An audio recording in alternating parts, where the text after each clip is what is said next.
What's going on with Wendigoon? Are we looking into Wendigoon or not? Chat, is this I feel like I'm behind. Archive of the Cut, Chapter 4 Wendigoon segment from In Praise of Shadows, Bad Conservative Horror Movies video.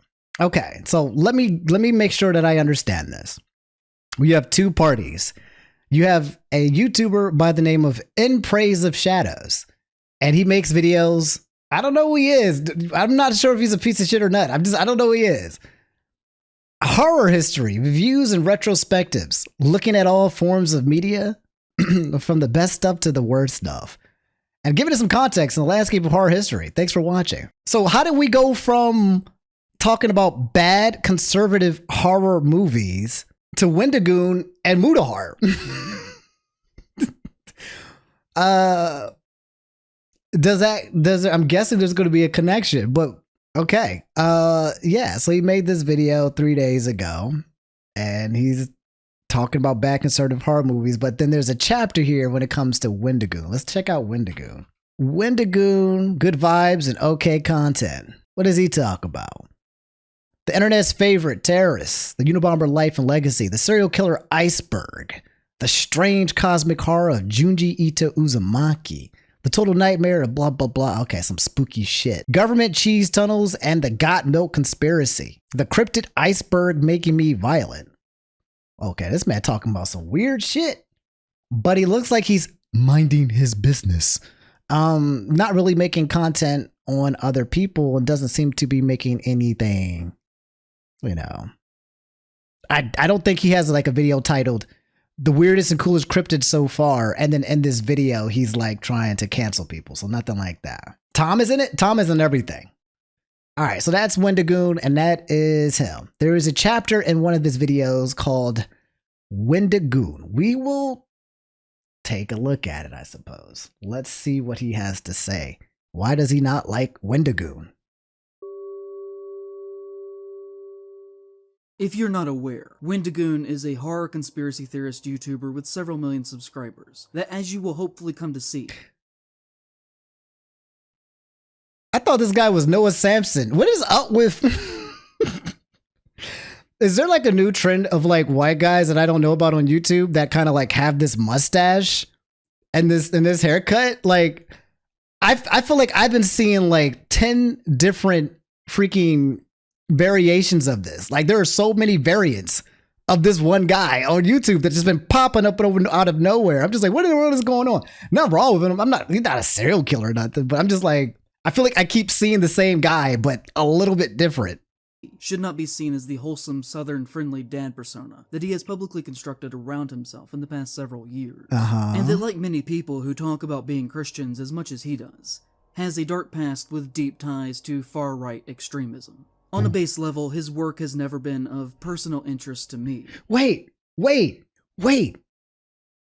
So the name of the video was Bad Conservatives. So he's just talking about conservatives. Is that what this is? He's just talking about alt-right conservatives, and he's like, by the way, there's a YouTuber who's also a conservative, and I'm gonna make a chapter on him. Is that how this transitioned? We share a similar focus on topics that we like to write about, but our similarities basically end there. I have no need or desire to hear 5 hours of opinions on Blood Meridian from a 21-year-old millionaire who got famous around the age of 19. And I know that is probably the most boomer thing that I have ever said. Apologies for that. But I say that to argue that I really do think that there are some works that are really not intended to hit the right way until we are older.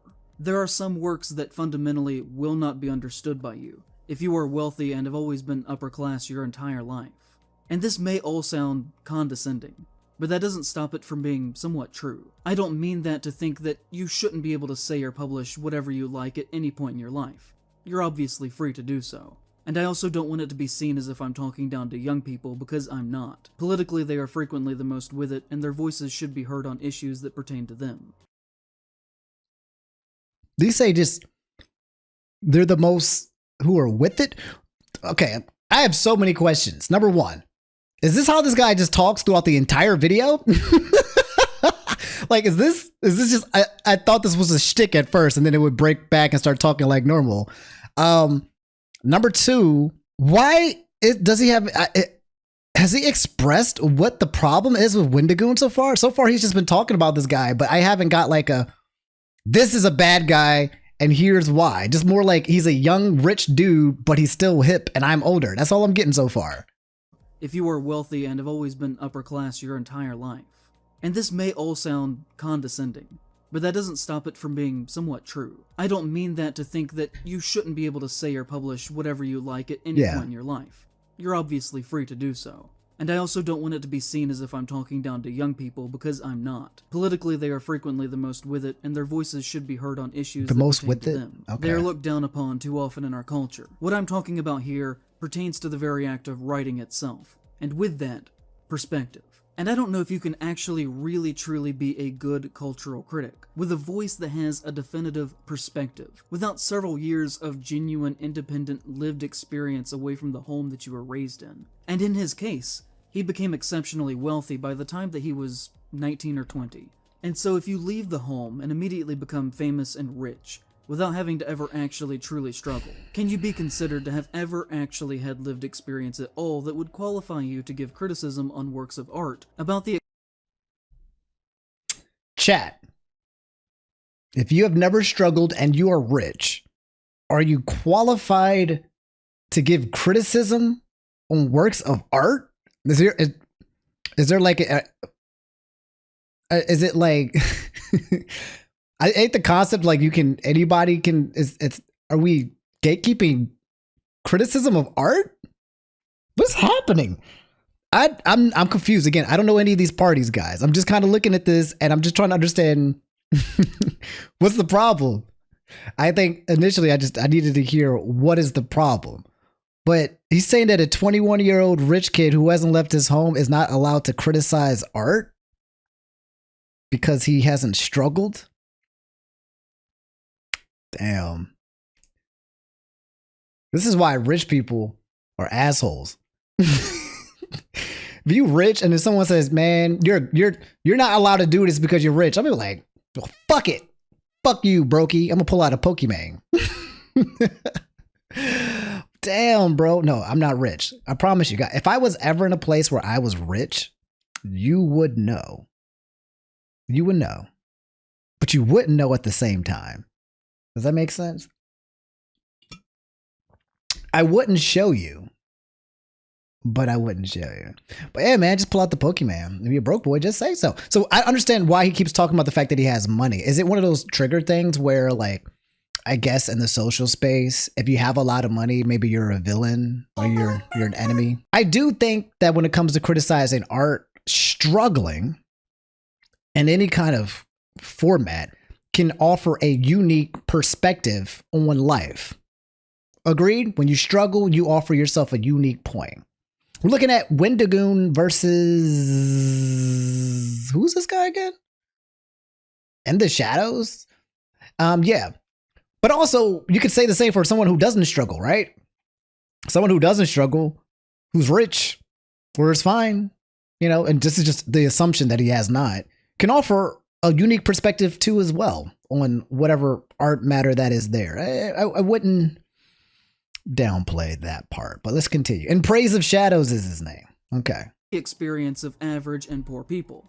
I would argue not. On average and and if poor that people. is the case, why would your perspective matter as a critic? Not to mention the fact that Wendigoon was raised in a very wealthy family, and with that comes from a wealthy perspective. Okay. He himself has inadvertently admitted that his family at one point had millions of dollars. When he said once on stream, "Would you believe me that when my dad was young, he used to be in an organized crime gang and is now a Sunday school teacher. Very wild life that guy's lived. He was in an organized crime gang that my grandfather ran. A lot of bad things went down. They got investigated by the FBI. My grandpa went to jail. My dad had to testify and tried to take up the business. The business fell apart, and he ended up losing millions of dollars to the state. Lost everything, found God, became a Christian, and is now both the best man and the best Christian I've ever met. But also, I'm not even here to criticize his body of work. I think his videos are very uninteresting.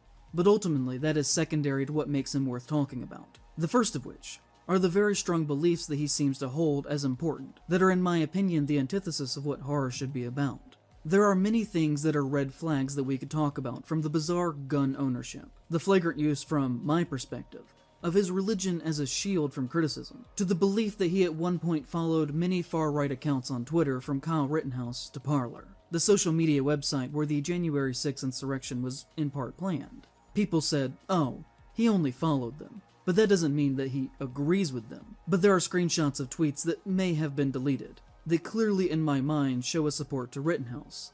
Although, since I did not take... So, is this video, In Praise of Shadows, is just trying to express that Wendigoon is a very strong alt-right guy?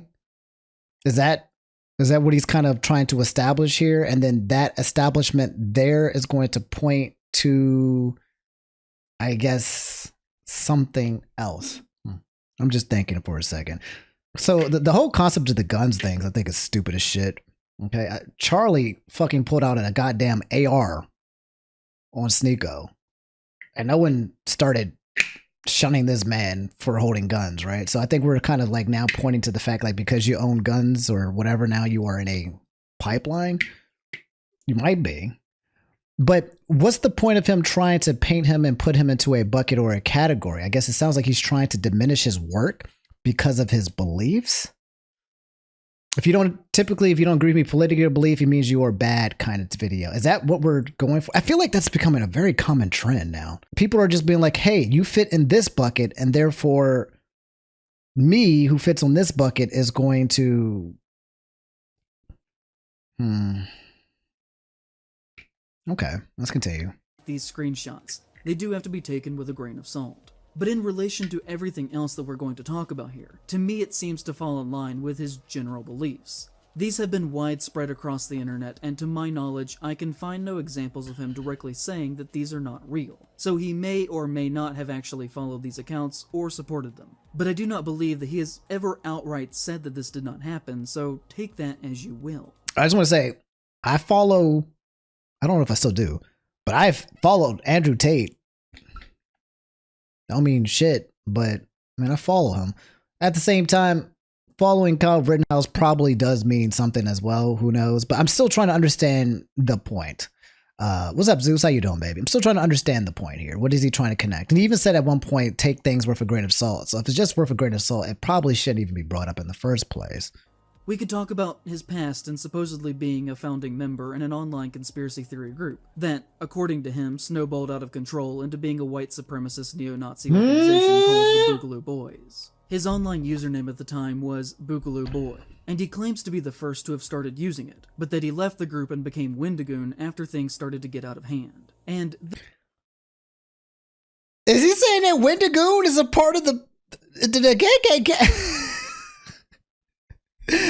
No, I just left my racist face. Is that what he's claiming? Is he claiming that Wendigoon has ties to the KKK? I just got to make sure I'm here now. One more time. Conspiracy theory group that, according to him, snowballed, may or may not have actually followed these accounts or supported them. But I do not believe that he has ever outright said that this did not happen, so take that as you will. We could talk about his past and supposedly being a founding member in an online conspiracy theory group. What do you mean supposedly? Did this happen or not? Did it happen or not? That, according to him, snowballed out of control into being a white supremacist neo-Nazi organization called... So you started an organization and then neo-Nazis came through and was like... the Boogaloo Boys. His online username at the time was Boogaloo Boy, and he claims to be the first to have started using it. But he was the OG of the Boogaloo Boys that turned into a neo-Nazi group? That he left the group and became Wendigoon after things started to get out of hand. And this is not a conspiracy theory in itself. Shockingly, he literally has said so in writing. As you'll see, he was just like, oh geez, sorry guys, about starting a violent hate group, guys. Sorry that people got killed. I totally didn't mean to do all that. My bad. I'll do better next time. Also, it should be noted that the Boogaloo Boys are known for wearing Hawaiian shirts. And guess who else always has on a Hawaiian shirt, despite the fact that he publicly totally does not share in their beliefs, guys. I'm just saying that if at the very... Is this why he's wearing this Hawaiian shirt? That's a Hawaiian shirt, right? Am I... Wait Wait a minute. Hawaiian shirts is a is that's the tell? That's why we see the Hawaiian reports? Okay. Interesting. This is interesting so far. This is interesting. At the very least, I, in any way whatsoever, somehow accidentally, inadvertently, started a hate group. I wouldn't continue to still dress like them if it were me. It would make me look like I still believed in their cause, and that I just couldn't talk about it because people would publicly get mad at me. If I accidentally started a hate terrorist organization, I wouldn't rebrand as a horror YouTuber the next year, and instead would try and fight that ideology as much as I could. And if I didn't do that, then it would probably be fair for people to assume that I still agreed with their actions. At one point, he posted on his subreddit and wrote, "Someone asked me about my old Boogaloo Boy persona, so I made my response and thought I'd share it to set the record straight. Again, I hate being political, but I wanted to clear this up. Love y'all, thanks." The statement that he included with this read, "Alright, so I'll go ahead and make my official..." I'm going to read this. All right, so I'll go ahead and make my official statement here because it's better to come straight from me. Over 2 years ago, I was among the first being using the term boogaloo. Originally, it was a rendition of Che Guevara's, not that he's a good person by any means, code word for revolution. I've always been a proponent of freedom and liberty. I believe in the divine rights of every human, and therefore, aspects of self-independence are important to me. So, I began using the word in small settings and then decided to make a meme page using the name as no one had done so yet. To give you an idea, my name was Boogaloo Boy, and several have pointed to me as the original in starting the Hawaiian shirt thing, as I've just always wore those shirts. However, as the term became mainstream, more ideas began to come into the group. Everything from Antifa members to fascists wanted in on it, and the original idea became muddled and broken. I always meant it to be for the people thing, yet it quickly became something else. So my man wanted to start a liberation. Viva la resistance. For the freedom, for the people. Fight the power kind of movement. And then he's saying it got hijacked by neo-Nazis? Wendigoon is Native American? Okay. And also the fact that he's wearing the Hawaiian shirts means that he's still trying to identify with the group in said way. This is interesting. I'm finding it hard. The credibility of this feels kind of meh-ish, but let's just keep going. We're down this rabbit hole. Let's see what he has to keep saying.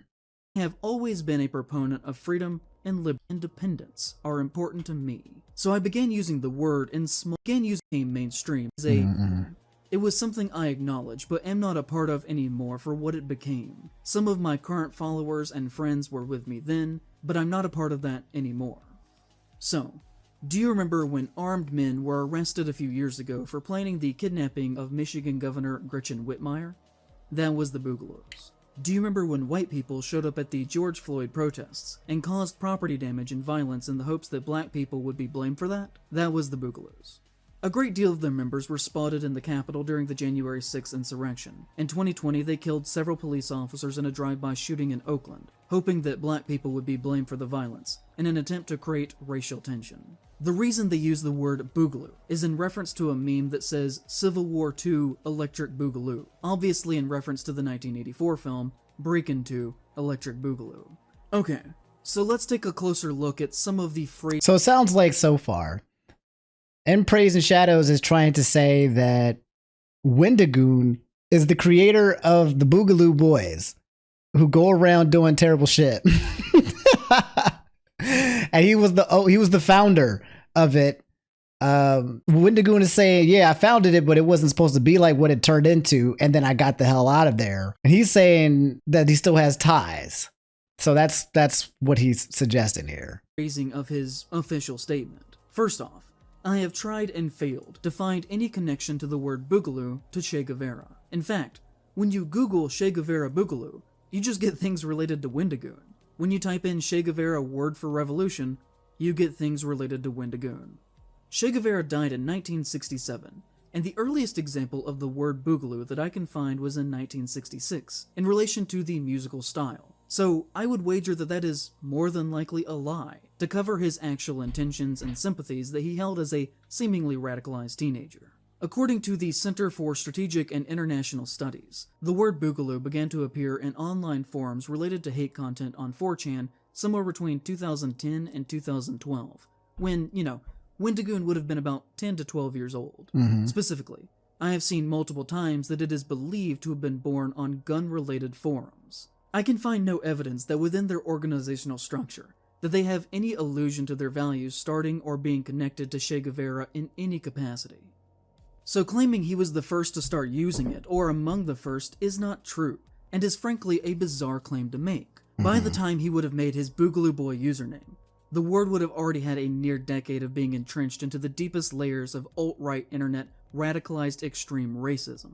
He wants to simultaneously be seen as distant from the organization, but still dresses like them on a daily basis, and fully takes responsibility in claiming that he started their movement, that was already in motion at least 7 or so years before his involvement, which to me just kinda seems like he enjoys taking the credit for that. As historically, he already had an out that he was in middle school when it truly actually began.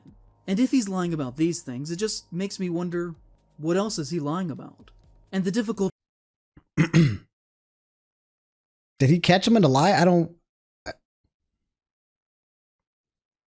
Did he catch him in a lie? Or is he just saying that he's lying because he couldn't make a connection? I don't know what's going on, guys. I mean, I know what's going on, but I'm having a hard time following this video. There's this guy in Praise the Shadows. He's basically trying to say that there's a dude named Wendigoon who is basically has ties to Boogaloo Boys, who these Boogaloo Boys are basically guys who go around and go to protest and try to blame things on black people, neo-Nazis, all that shit. And basically he's trying to say that Wendigoon's about that life, and he wears a Hawaiian shirt in order to let people know that he still is, even though he's not. And that's kind of where we are. And he's trying to put the pieces together to connect that Wendigoon is a bad guy. And that's kind of just where we are at the moment. in seeing the lies and between the things that are true is always the point with these kinds of people, who say, for instance, that they do not believe in far-right hate, while doing something else at the same time, such as wearing a distinctly coded Hawaiian shirt that would be understood by the initiated.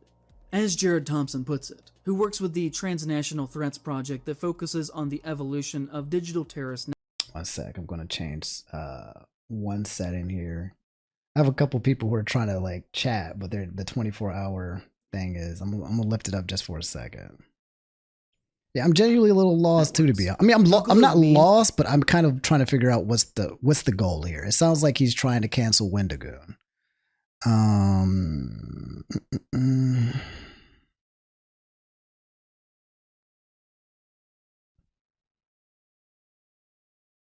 Put on 10 minutes.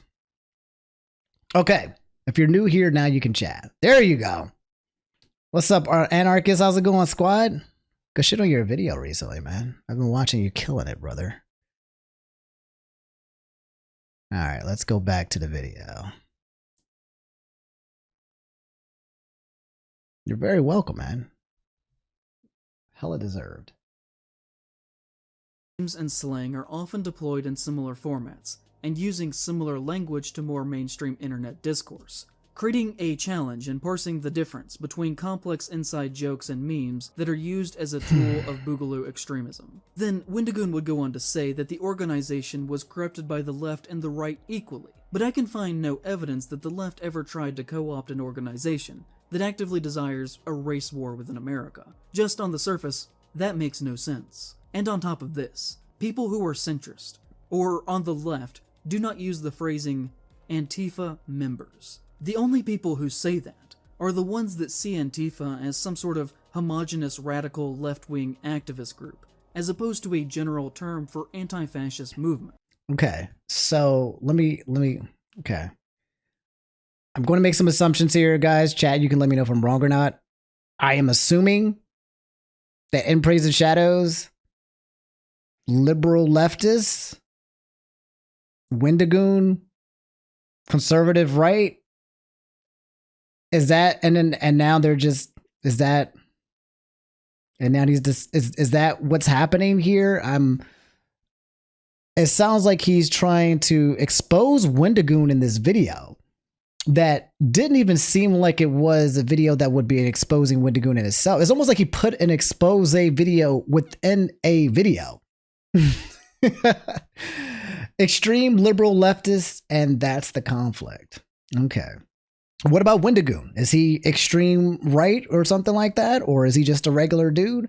It's always people, I feel like, though, on the extremes that are trying to tell other people that they are also on the extreme as well. But to be fair, if you are on one spectrum pretty far, then usually everyone is extreme that's not you, because the gap is so big. But Wendigoon doesn't talk about his direct political opinions. Okay, good. That's smart. He did say he doesn't like politics. He is kind of telling on himself by saying Antifa members, as if they are a part of an organized political militia, like many alt-right groups are, such as the Boogaloos. And to be fair, I don't like the government either. I'm all about that One Piece life. I'm all about the pirate life. Saying that there was harm and violence perpetrated on both sides is the kind of language that other fascists, like Trump, say to disorient people into not seeing far-right extremism for what it is. He makes the bizarre false claim that he invented the use of the word boogaloo as a for-the-people kind of thing, and he doesn't believe in what that group did with his idealization of anti-government ideals, and also wants it to be very clear that he is not a political person. But to my ears, this is all conservative doublespeak. And I hope that this is becoming obvious to you as well. In my opinion, there is a regular pattern of behavior there, from supporting Rittenhouse to having multiple ties to other far-right extremist figures, that I think a clear picture is painted that he does not mean this as a communist kind of thing. Is that Tom? No! Why is Tom here? That I think a clear picture is painted that he does not mean this as a communist kind of thing. I think it's Tom. And seemingly more so means people right here, as Tom a very Dart. select group. Wendigoon is very publicly friends with TurkeyTom. TurkeyTom. They have been seen together on multiple occasions. Oh no. Oh no. Oh no, guys. Guys, I got a confession, by the way.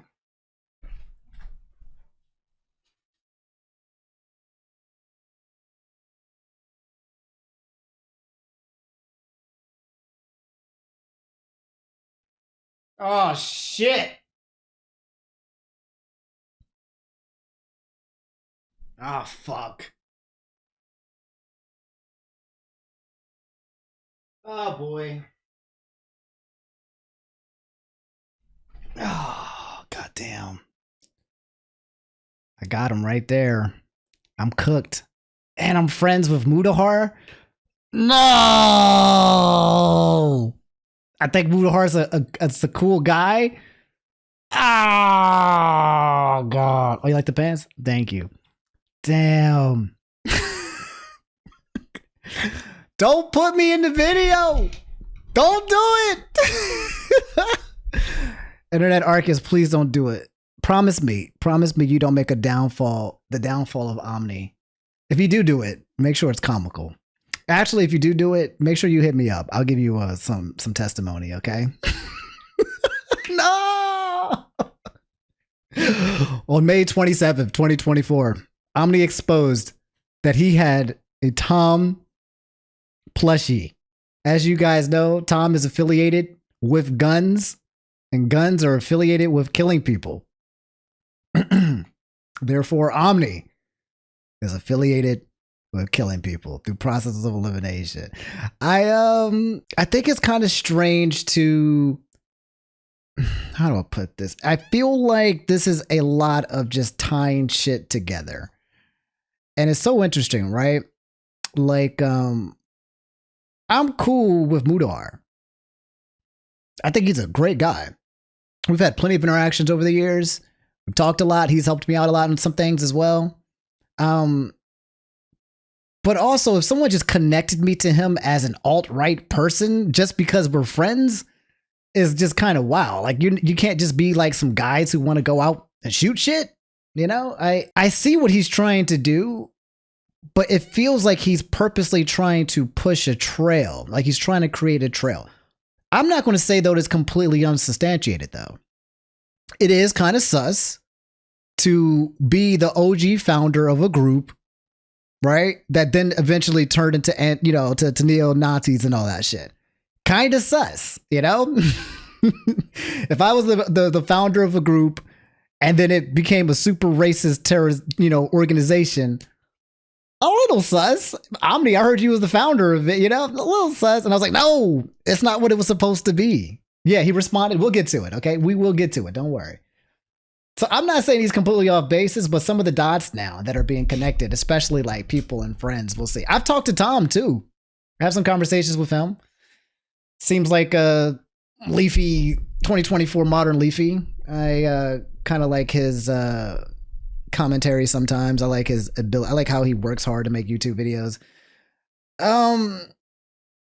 Outside, I don't know him in detail, but I have no problems with him. Seems like a level-headed guy. Maybe he has some opinions I don't really agree with, and that's totally fine too as well. I have good people and friends who are liberals and on the left too as well.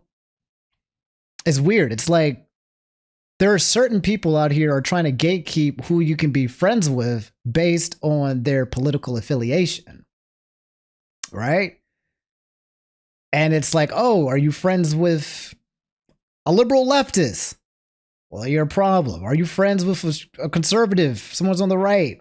And somebody who's voting for Donald Trump. Well, then you're a problem. And it's like, I don't know. I'm gonna keep going, but I think you guys hear what I'm trying to say. Occasions, and I've seen online mentions that Tom was either at his wedding or at the very least was invited. Tom has been accused of using the N-word multiple times in private conversations. He's definitely said it. Including these screenshots of texts that are alleged to be real. And he's also been accused of saying that the upper tiers of his Patreon were intended for Jews with deep pockets.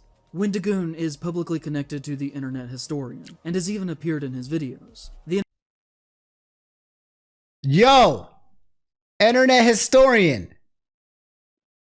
You in this video too, squad? Man. Oh wait, no, that's Anarchist, never mind. Anarchist, are you in this? Is internet historian, I remember him. But Anarchist, you better not be in this, bro. You're gonna get canceled, bro. Internet historian. Yeah, I got it. But are you in this? Said that his birthday was April 20th. It is not, and has only said that as a joke because that is Hitler's birthday.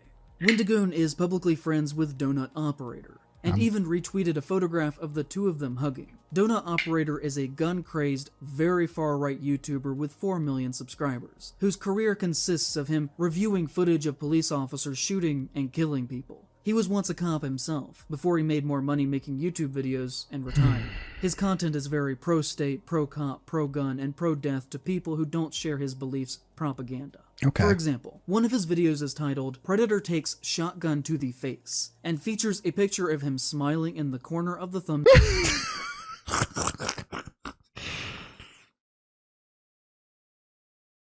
Damn, that's crazy. But what do you mean by predator, though? Oof. Okay, but what do you mean by predator, though? What do you mean by that? All right. So, hey, what's up, Ariel? How are you doing? How you doing, Lioness?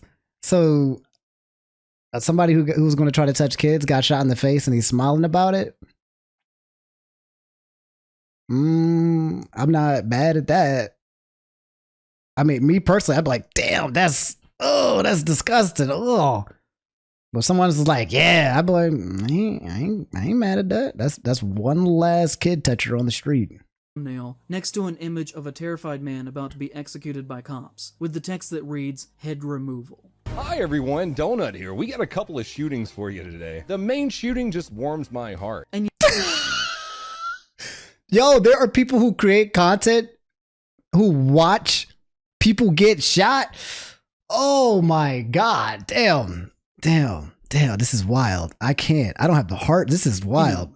For someone who supposedly is so very anti-government, Wendigoon seems very comfortable with a man who makes his living worshipping violence committed by the state. He's a man of no conviction, claiming to be very against the government and for the rights of the people, while at the same time giving a warm embrace to one of the biggest fascist bootlickers on the internet. And the only thing that one could reasonably gather from this picture of them hugging is that he too is a fascist bootlicker himself. He has collaborated with Nick Crowley, who constantly makes... Remind me never to hug anybody ever again. But they're basically saying that they're all together and they're all homies. They're all part of the squads. They're all the same group of people co-mingling fascists and Nazis. Man, a lot of claims. Who's Nick Crowley? Money through the most morbid and shameful true crime content of showcasing the last minutes of people before they are suddenly and unexpectedly killed. Crowley is similar to Wendigoon, in that on the surface they seem fairly edgy, but clean enough. But then you notice that he follows less than 200 people on Twitter, and among them are the same circle with names like Wendigoon, Plagued Moth, TurkeyTom, Mr. Ballin, and Donut Operator. Wendigoon has collaborated with Plagued Moth, a completely shameful content creator who reviewed snuff films on his Patreon before it was taken down, and has been accused of showing genuine gore content to minors on Discord, and whose main YouTube channel consists of him reviewing censored videos of horrible acts of real-life violence and death. He is Does Wendigoon follow me? I don't know. But I think everybody else he mentioned on here follows publicly me. friends with Shu on Oh no, let me check, guys. I don't think he follows me. Oh, here we go. I might just find out. Phew. Safe. Oh, okay. But TurkeyTom follows me. Oh shit. Oh god, Turkey. Oh man, Turkey. And Mutahar follows me. Oh fuck. Oh shit. Oh no.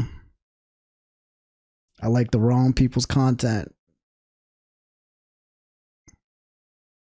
Head, who is a conservative masquerading as a leftist, who has built a career off of lazy anti-woke content, complaining about SJWs, who says stuff like, Karl Marx rising from the grave finding out his movement has been taken over by fat, ugly, mentally ill losers. He is friends with Brandon Buckingham, a gun YouTuber who has been accused of threatening rape. He is friends with Oompaville, a gun-obsessed content creator that is— What's wrong with Oompa? What is wrong with Oompa? Oompa is... Oh my lord. People catching strays just because they friends? Damn.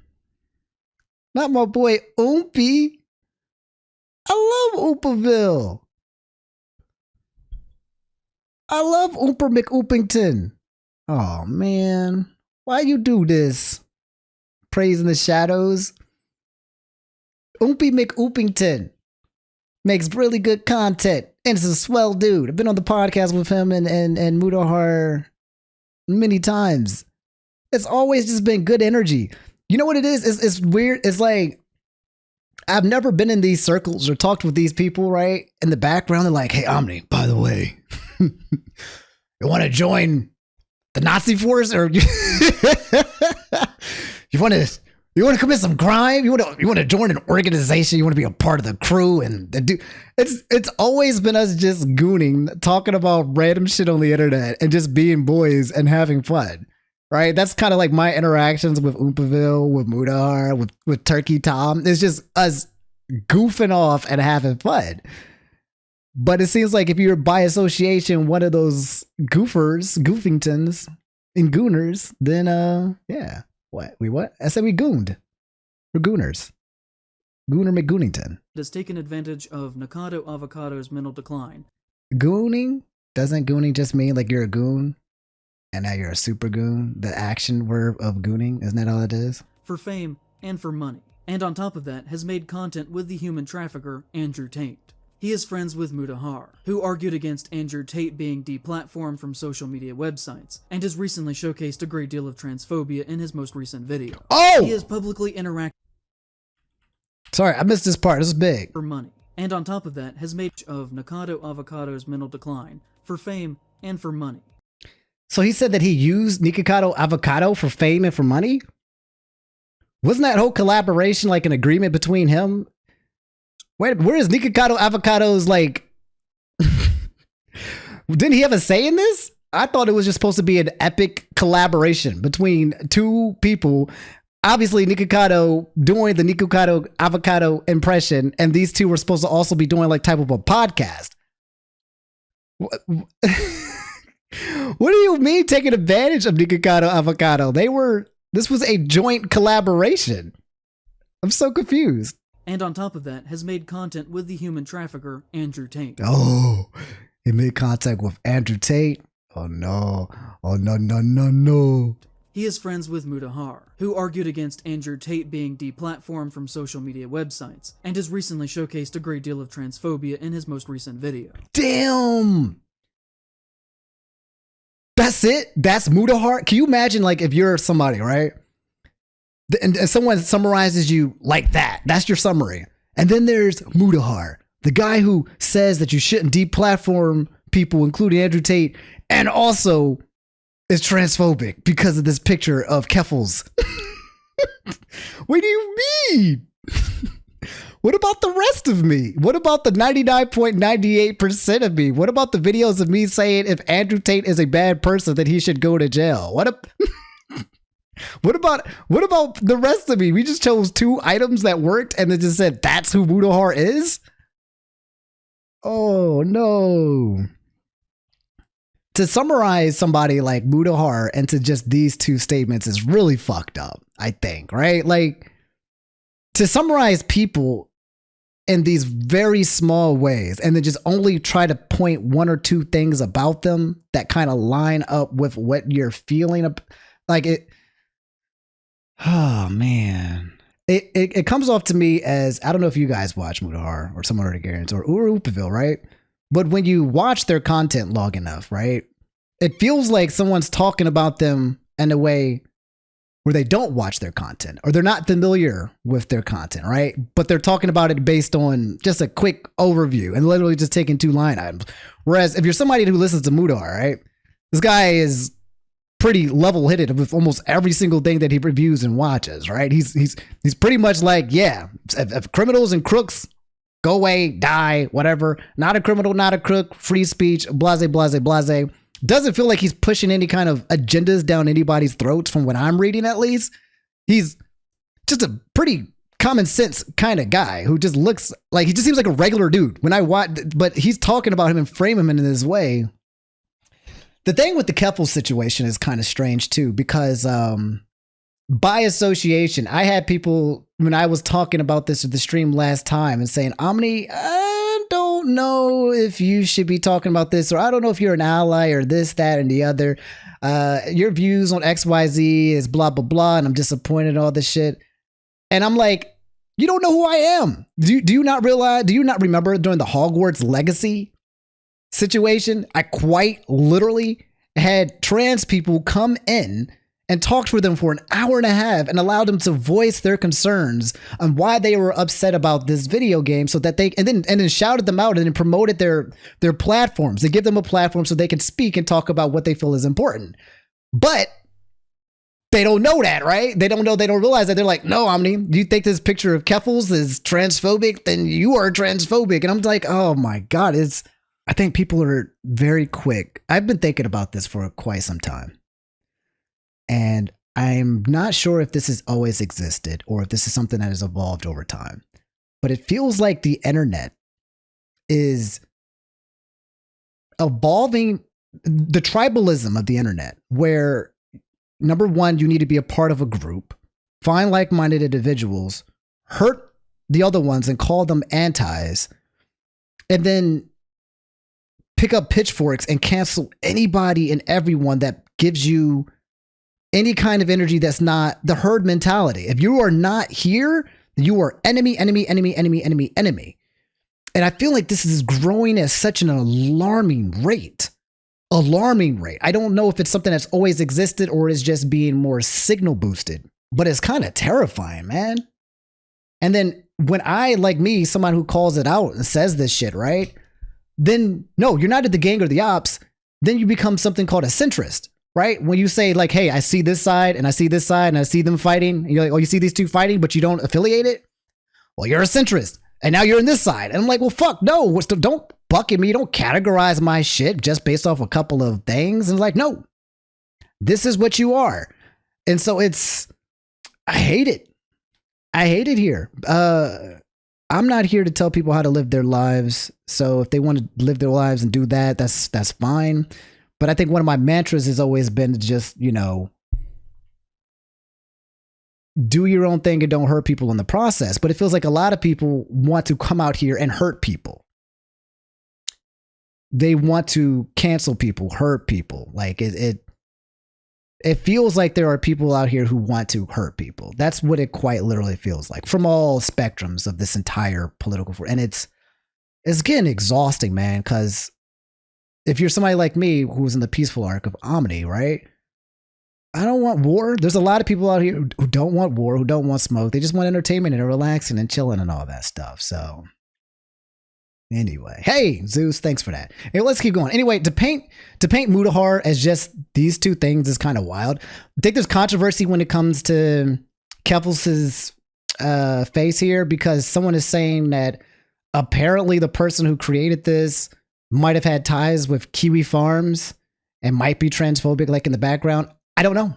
I don't know if that's true or not. I don't know the basis. I will say whoever did draw this draws ugly, terrible pictures of literally everyone. All right. So I think the pictures that he draws of themselves are meant to be transphobic. They're just meant to be ugly. Like you make somebody, you just make them ugly. But if they're saying that the person who's tied behind it is also, transphobic, it doesn't make the image transphobic. You know what I'm saying? I think it's two separate things, but people will connect dots as much as possible. He has publicly interacted in a friendly way with the account Rock Solid on multiple occasions. You said Kefla's used the same art style from the same artist in her own thumbnail? Interesting.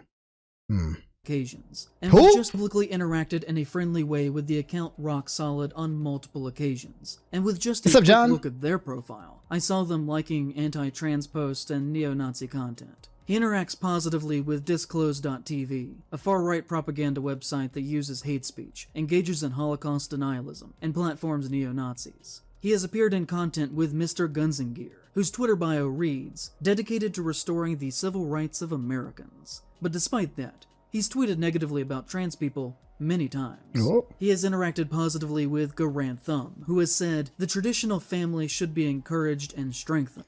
So this is why Elon Musk wants to get rid of likes. He's like, you're liking these terrible things. Muta just made a video. Oh, okay. Let's keep going. So basically, I see little to no States military appear leftist and collaborated with Kyle Rittenhouse, who has posted images of himself with an MP40 Kendrick which is a gun Mahar used by the Nazis that he described as the original ghetto blaster. Okay. I've also seen people insinuate that Herrera was with Wendigoon in the days of being part of the Boogaloo movement, but I cannot find substantial proof on if this is true or not. But I've seen So I don't want to keep going through the same shit this entire time. I would just like to get to the TLDR. It sounds like he's saying that Wendigoon is a bad dude. Wendigoon is gooning, and he's a bad dude, and you shouldn't trust him. He's right. He's connected with Nazis and fascists and just bad guy, right? That's what he's trying to paint in these pictures, and he's using ties to Twitter and to connect the dots with everything. Opinions could be made known going forward. I've also blocked out the original commenter, and please do not show hate if you see it on the video. Also, I'm at 50k. I love you all so much. Also, I have received comments from natives who advise me not to use the term Wendigo, as it is a bad omen and is dangerous. That is entirely different from not talking about a group of people altogether. They genuinely believe the legend and want me to be safe. They're cool. Thumbs up emoji. It has become a more common thing for people to call him out on his beliefs, his behaviors, and at the continued use of the Wendigo in his name and the merchandise that he makes a lot of money off of. It became so much of Why does he keep talking about how much money he makes? This is like the 7th time. What is going on? What is the real reason of this? a conversation that he even put out a statement trying to shut this down, saying, "Some rude and slanderous things have been said about my character, and I just want to clarify that I am not right-wing or bigoted or anything, besides thankful for my opportunity to make goofy YouTube. The only thing I believe in is loving God and my wife." Donut operator. You know, the ex-cop who makes death content. The Wendigoon shared a picture of the two of them hugging not long after this. Can be found in the comments of this post asking if Wendigoon wants him to start killing people who said that he was right-wing. I think that this is an all-time bad public statement that says absolutely nothing substantial. And that's the point. I quote tweeted this and said, "Not that I have a stake in this whatsoever, but this is such a non-statement that doesn't even address any of the issues that folks are criticizing him for. Someone using their religion as a shield in the same breath as claiming that they believe in nothing politically is a red flag. "Oh, I'm just a goofy, wholesome boy. Please don't ask me why I follow less than 500 people and one of them was Kyle Rittenhouse. Don't ask me about all the guns that I post pictures of. I promise I have no strong beliefs. Apolitical." So is he trying to take down Wendigoon? Is he trying to cancel Wendigoon because Wendigoon is connected with a bunch of right people and guns, Kyle Rittenhouse, and he's just trying to say Wendigoon needs to be canceled? Is that just, he's just trying to cancel them? This is a takedown video. Really? Oh no, is this storming?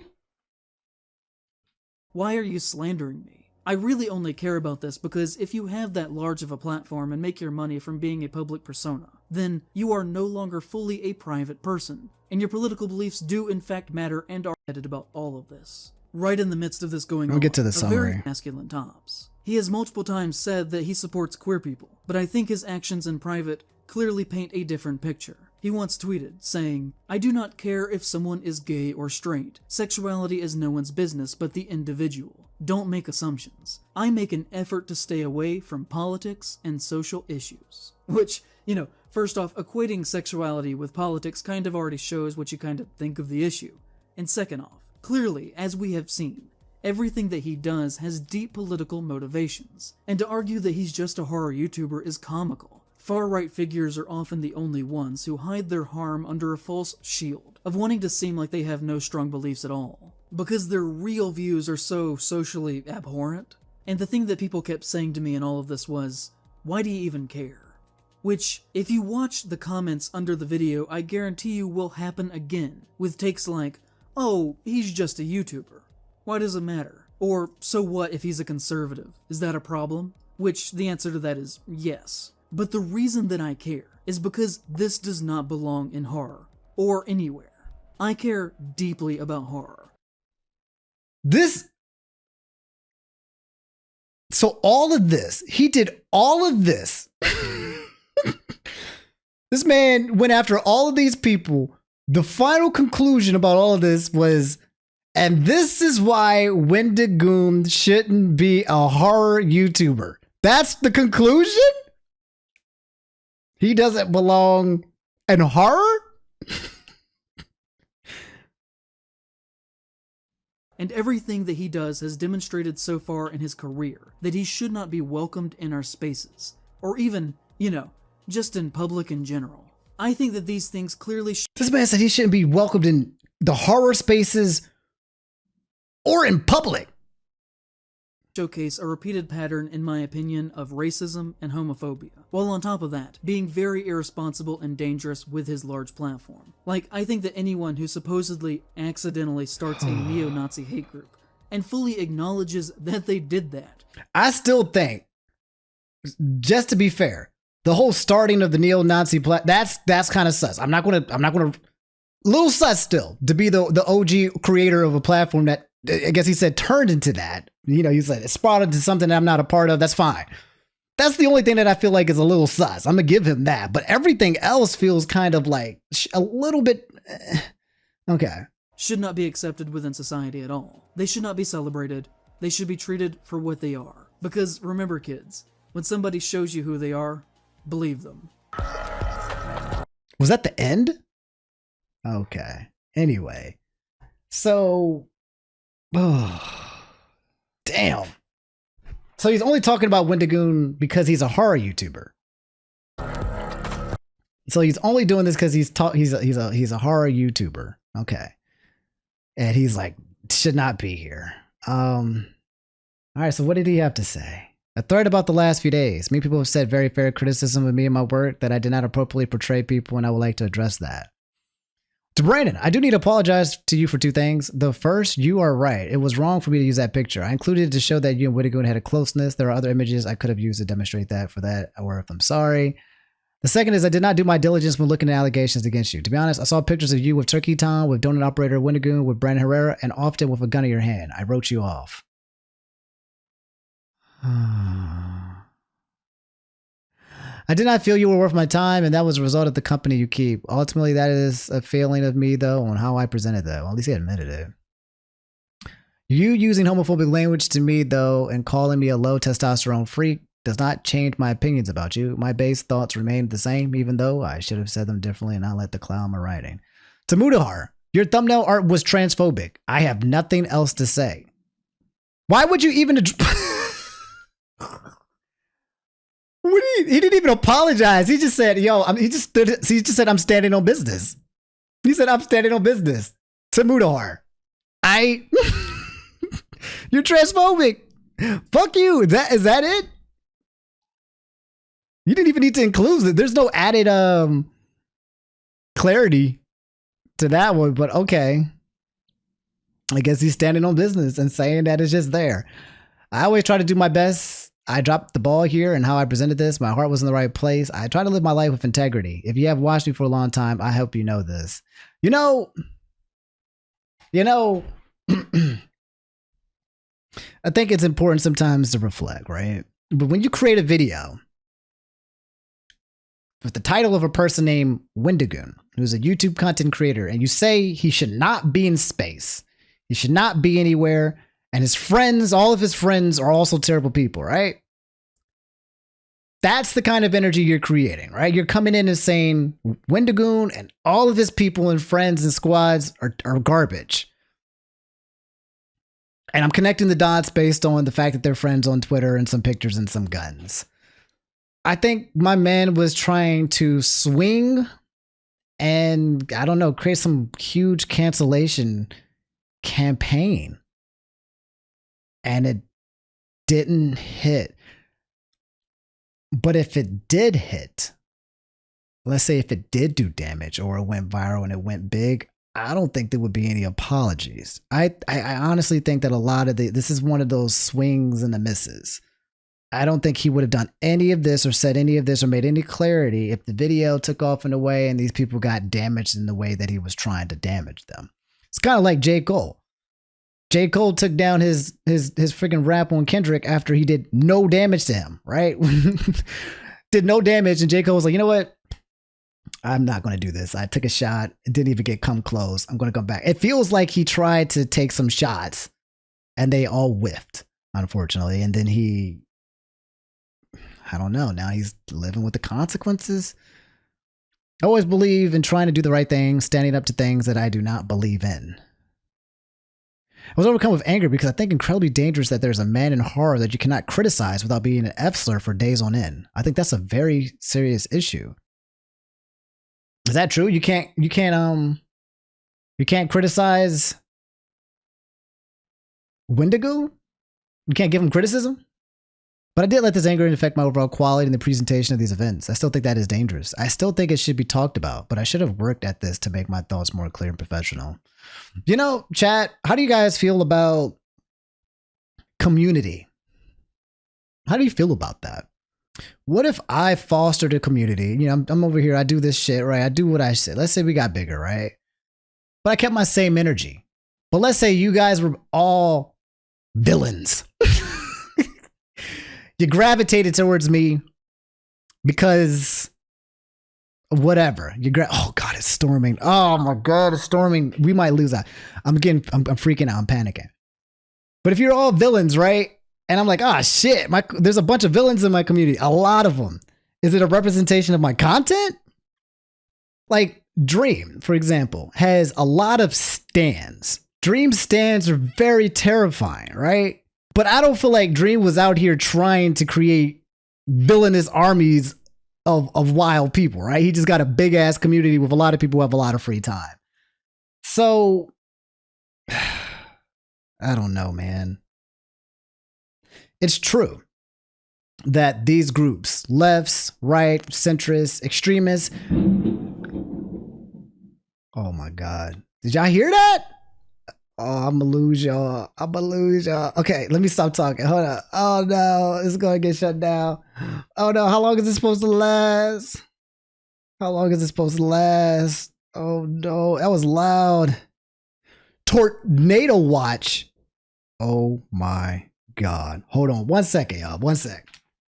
Now it's really spooky. Now we have a spooky stream. Got a storm right here, a tornado that can just cut us off at any moment. This is like life. It could go out any minute. Anyway, I've grown very tired of conservatives picking apart my work for 2 years. I'm worn down. I let my emotions get the best of me here. But the core idea is This needed to be addressed, but this was beneath me. This was a product that began with the hills have eyes, ultimately.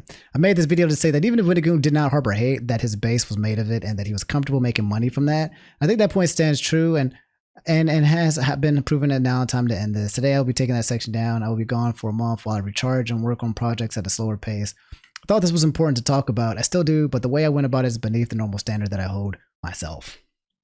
Okay. So he said, I shouldn't have did that. But Mutahar, you are still transphobic. Okay. What did my boy Muta had to say? God damn. This guy keeps slandering. It's a 28-minute video. Hello guys and gals, me Mutahar, and today's video is brought to you by Common Sense, which unfortunately isn't so common anymore. We're also bringing you a side sponsor as well, known as Objectivity, research, and bringing things up in good faith. This is something that the Wendigoon responded in the comments? Absolutely lacks. So where's Wendigoon? Oh, in the POS video. That's fine. Damn. 8,000 likes, 24,000 dislikes? Please, no one harass or comment rude things on my behalf. I do not agree with condone meanness in any way. If you're here to leave a spiteful remark on my behalf, nothing good from anger. I want to apologize for people saying awful things to you on Twitter. I did not know this was happening and don't stand by the behavior. I followed you because I saw your Slenderman video and enjoyed it. Then saw you my recommended follows. It sounds like you strongly dislike me and that's okay. But if I have done anything to cause that, I apologize. If I've ever spoken against you without cause or made any joke at your expense, I'm sorry. I did not follow you to harass you, but if that contributed in any way, I wish I could take it back. You don't have to like me, but I hope you do not feel like I have ill will against you. There is a lot you assumed incorrectly about me, but that's to be expected. I try to keep my life private in what ways I can, and my friends mentioned in the video can take for themselves. I will point out that your assertion about Brandon Buckingham is particularly egregious because the lie regarding a threat was made up by Sneeko when Brandon called him on his behavior. I know you wouldn't support an internet figure like Sneeko, but you inadvertently did by not checking the source. I've made similar mistakes. Most YouTubers have at one point or the other, but harmful allegations spread when people parrot rather than decipher data. I've said things in the past that I do not agree with now, and I'm learning to better myself daily and each day to find myself more in the wrong. I am sorry for the things I've said to bring hurt or strife into any person or people, and may God forgive me. I hope you're successful. The Slenderman video was great. And I hope you don't find myself or my audience impeding your career. And again, if you're here to leave a mean comment for me, don't be. Seems like a pretty chill guy. Damn. He didn't even have to. To be honest, he could have retorted with anger or frustration, being pissed off. Damn.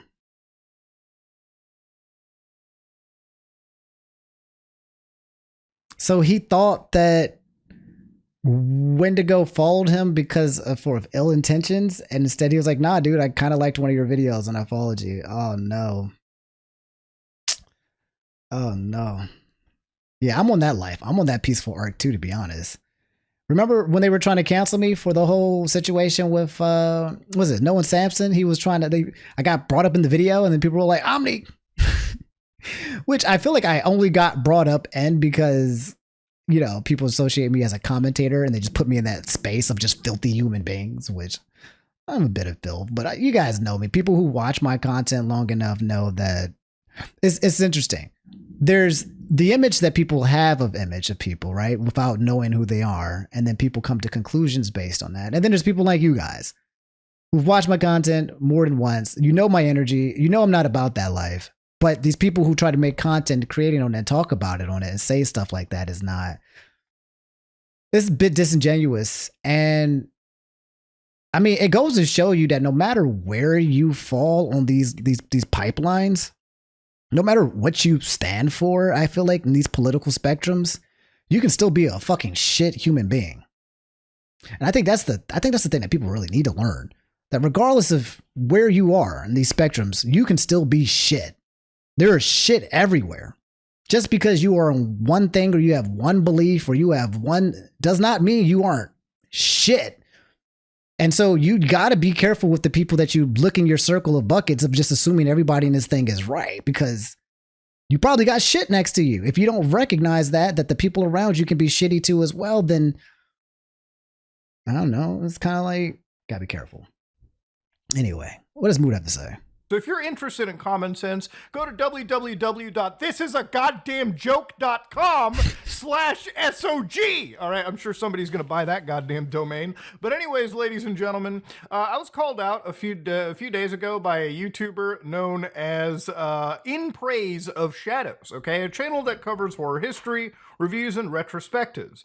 And while this was something that was a little bit unexpected, this is not a channel I've really seen. I've seen one of his videos pop up in a feed, never really watched it because I don't really watch at horror movie retrospectives. If you think what I watch is, this is the kind of content that I look up, okay? Look up any old game from the 90s, space, type in retrospective. Find the longest video you can and just watch it the rest of the day. That's the content that I consume, okay? That's literally what Mutahar watches. But of course, this is a guy that genuinely appears to make some pretty good objective videos about horror movies. His most recent video was Bad Conservative Horror Movies, where yours truly and friends of the channel, Wendigoon, Brandon Buckingham, so on and so forth, Oompaville, got called out for promoting bad things, being associated with the bad people on the internet. And this is where I want to kind of respond because I just want to say, I am this close to quite literally being one of the people in these videos. I'm cool with Nux. I'm cool with Oompaville. I don't know Wendy, but I'd probably be cool with Wendy too. I'm this close to being in a fucking video where I'm being labeled as an alt-right. In fact, I've already been labeled as such. You know what? Maybe that's if that's what people believe. Maybe that's what I gotta do. You know? If that's what it's gonna be, if I'm the enemy, then maybe I just gotta be the enemy. All right? Gotta get my MAGA hat. It's right over here.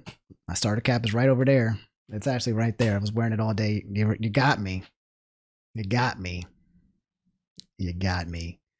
I'm the guy that's been saying I'm not political. I've been political this whole time. Part of my politics is saying that I don't like politics. But secretly, I'm the leader of the alt-right. That's right. I'm the leader. That's the twist. You know what? I skipped you. Spoiler alert. I am the leader of the alt-right. I'm the final boss. You thought after everything's get defeated, you're like, Omni, we finally defeat racism. We finally defeated. No. No, it's all been an elaborate trap. You thought this was. I am not the safe place. Oh, Lord. With the bad people on the internet. And this is where I want to kind of respond because I really feel like I was taken in the most bad faith representation possible. And I'm going to use this video to kind of make fun of this stupid shit and also address some serious misconceptions that really don't bother me at the end of the day, but enough for me to discuss it and kind of laugh at with the general community, okay? Okay. At the end of the day, I only care about my relationship to you, my fan base, okay? It is what it is. If you're somebody that hates me and clicks on these videos to say, Muta, you're a smelly poo boy, then honestly, I can't convince you, okay? Drop your comment for the engagement and I guess do what you have to, all right? I don't really care. But again, ladies and gentlemen, it's fun to kind of laugh at these things and again, sort of like debunk a lot of the stupid misrepresentations you find on the internet.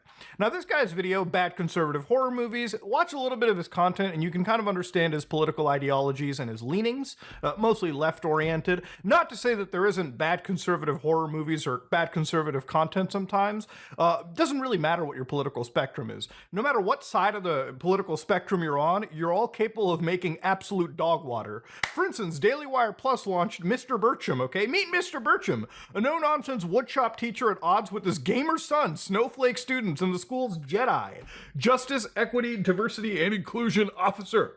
Again, this is something Adam Carolla's been pitching for a while, and I watched a few clips of this, and man, let me tell you right now, okay? If goddamn Family Guy, actually Family Guy has always been kind of funny and has made edgy jokes, but the point is, if Family Guy and South Park still exist, dropping this thing, pile driving it into the ground, this is one of those shows where you watch a few snippets out of, and it's literally like written by like a 40-year-old who just wants to appeal to one specific crowd. Right. It's really the wildest thing about politics, right? You got like the extreme left wing and the extreme right wing, and like all the majority is in like the center middle area, and we're all just like collectively groan at the cringe some of these people spit out in their entire camps. But again, to go back to our buddy Praise of Shadows, he made this video about conservative horror movies. And while this video is 2 hours and 45 minutes, it used to be an hour more, where it contained an entire hit piece. Okay, so he's given the context that we've already talked about. He's talking about what we've just covered. Funny enough, though, Mutahar describing politics almost in the exact same way that I've been talking about it as well. Let's get to the part where he starts talking about the video. With the race that he is, it starts to paint a seed in the actual user's head. When in reality, nobody should be making statements like this, and it honestly serves more as all those Indian That any white person you meet is racist. actual states, okay? So let's actually listen to this banger. Deep Appalachia is very white country, and for the most part, is exceptionally racist. Genuinely in this part of the country, you have to assume that any white person you meet is racist unless they show you otherwise. Don't worry, buddy. I'm sure you're one of the good white guys out there. But this is one of those statements that I kind of wanted to talk about because honestly, it kind of paints a perspective for what this person's like, view of the world really is. Now, I'm sure that obviously there is definitely racism in some deep parts of the United States. That's not a shocking thing for many people to consume. But to broadly paint nearly every white guy living out there really serves as a statement to further separate society.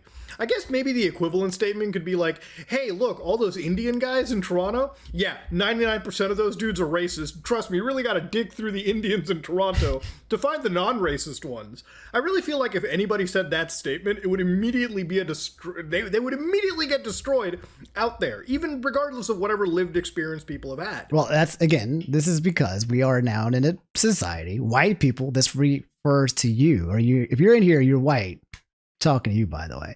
White people, you are the butt end of all the jokes because you are the superior race. You're at the top.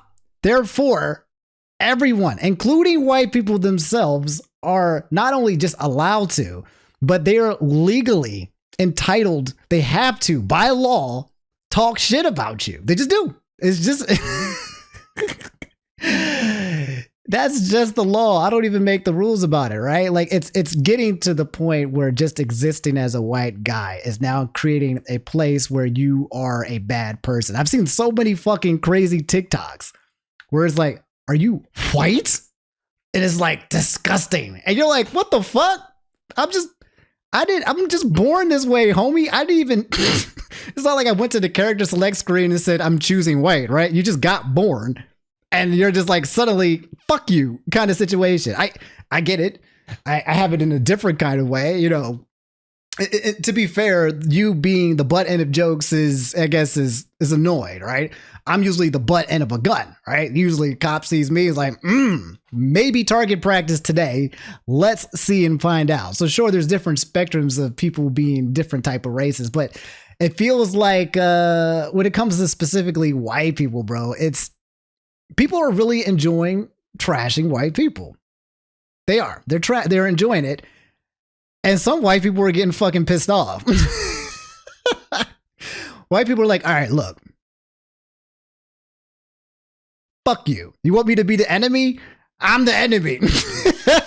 Fine. Am I the enemy just for existing? Well, now I'm going to be racist. It's like it has now become that culture that poking fun of white people and making white people feel bad for being white has gotten kind of normalized. And even white people themselves are joining this band camp when we're trying to just, I don't know, man,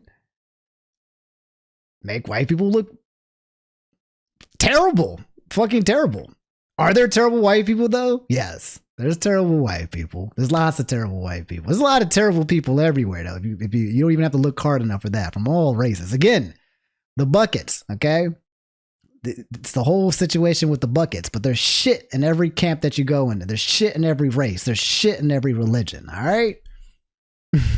Now, obviously, this is a broad statement, And it's not done in the best faith possible. And this kind of a statement from this creator actually paints how he views creators of similar, areas. So Wendigoon being from that region, being with the race that he is, it starts to paint a seed in the actual user's head. When in reality, nobody should be making statements like this, and it honestly serves more as a divisive tool than something that brings us together. So when our comrade makes this exact segment where he talks about, people who are going to react to his exact segment, which is basically what he wanted, picking the whole fight, this is what he actually had to say. Watch this one. Then let's see how they react to this video's existence, because I am certain they will be very level-headed about all of this. Yeah, so far we have been pretty level-headed about this, okay? A lot of this whole discussion is debunking things rationally, okay? Instead of screaming over a microphone, yelling at each other, that's what piss babies do, okay? Let's actually debunk this and discuss this like actual grown adults. So, what is his reaction to, like, Wendigoon suddenly following him as he's, like, researching this hit piece? And I say research very lightly, which we'll get into. Midst of this going on, a very funny thing happened, and that Wendigoon followed me on Twitter. I was not following him at the time. He never publicly told people to stop calling me a friend. He never once reached out to me privately, but he did follow me, which means in my eyes that he 100% knew what was happening because I did tweet about it several times, and then followed me to let me know that he knew, and that he was watching and that he intended to do nothing to stop it.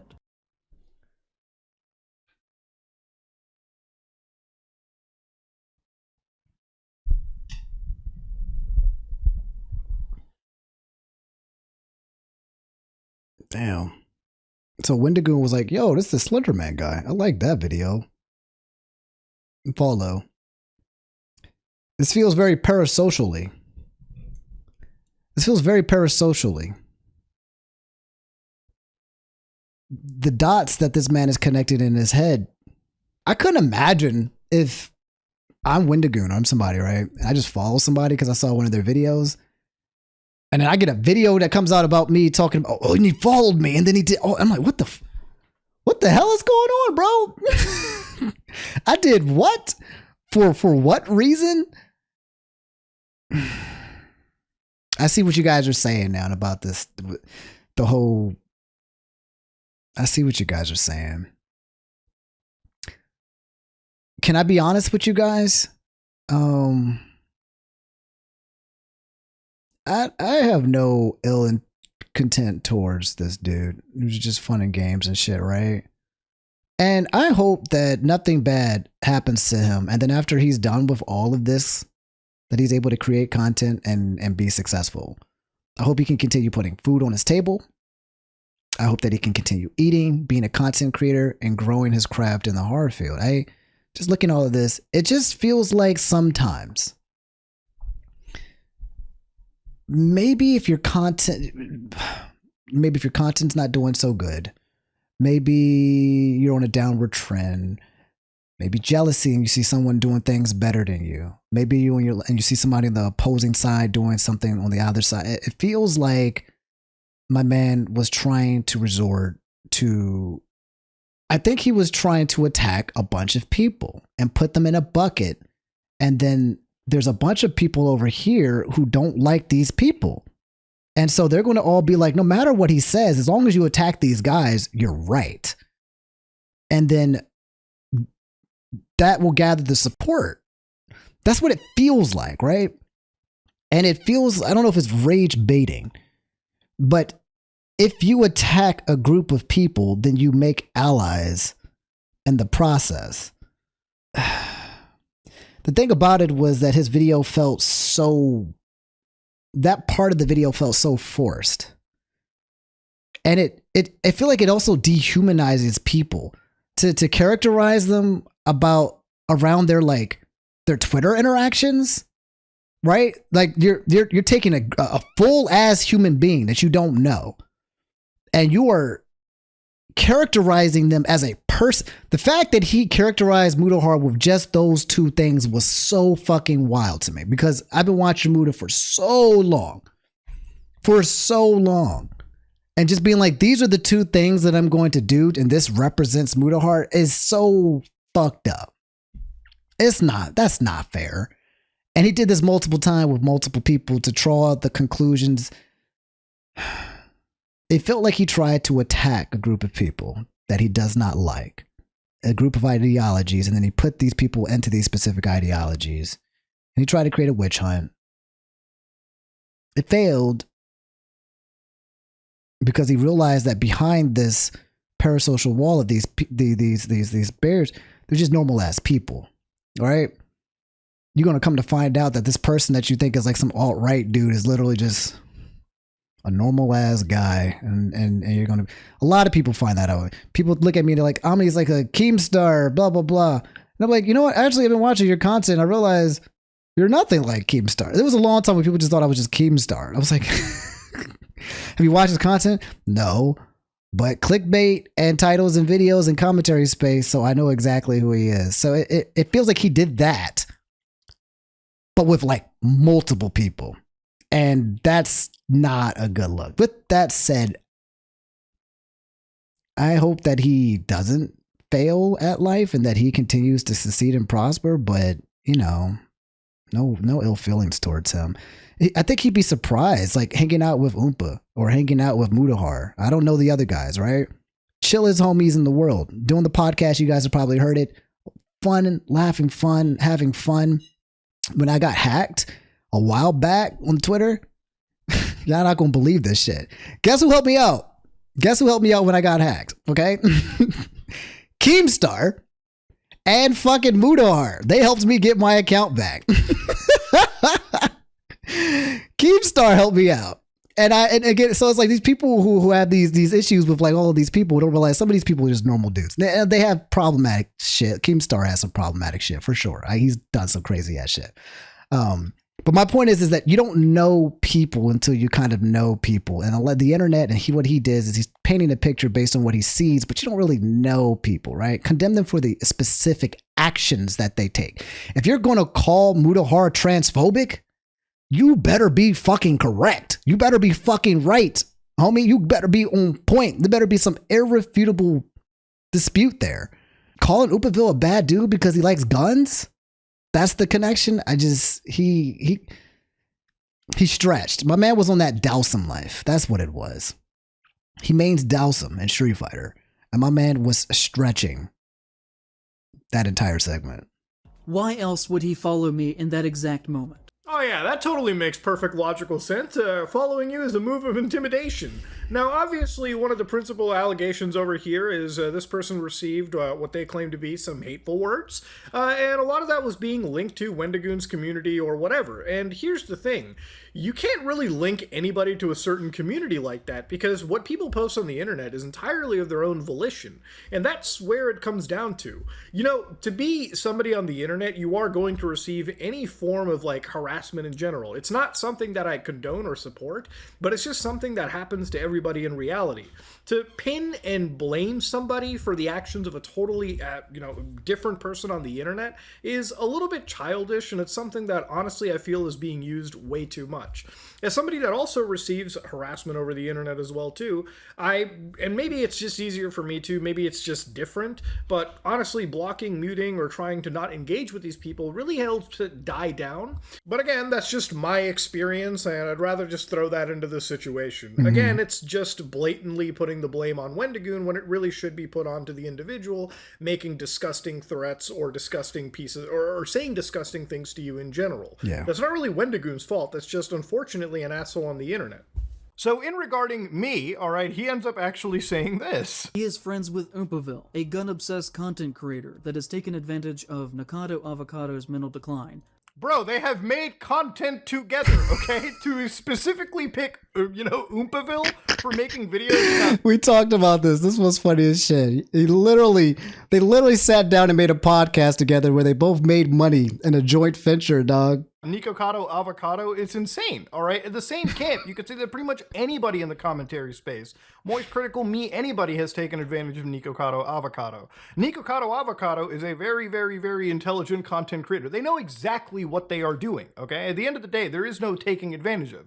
And on this point, Nikocado Avocado, again, is a grown adult that can choose to make content with whoever they want to. Right. To understand, when both these parties get together and make content, they understand that it is beneficially, like mutually beneficial for each other. We know, Muda, we know. Of deciding the situation is about us going. One of the that have actually has made content because weird actual take to have, and I don't understand why they decided to go down this road other than trying to pretend they care for this Nico Kato fellow, when in reality the situation is about as cut and dry, as adult oriented as one could expect. for fame and for money. And on top of that, has made content with the human trafficker, Andrew Tate. So what about plenty of like news organizations that have actually brought him on and actually had interviews with him? Are they also responsible? Or are you going to throw the actual idea of platforming and propagating alleged human trafficking in this situation? And I say alleged because the court cases are still ongoing. One of the weird things about the internet is basically just making statements of actual fact before things are supposed to be actual fact, okay? If you follow the legal system and you follow situations like this,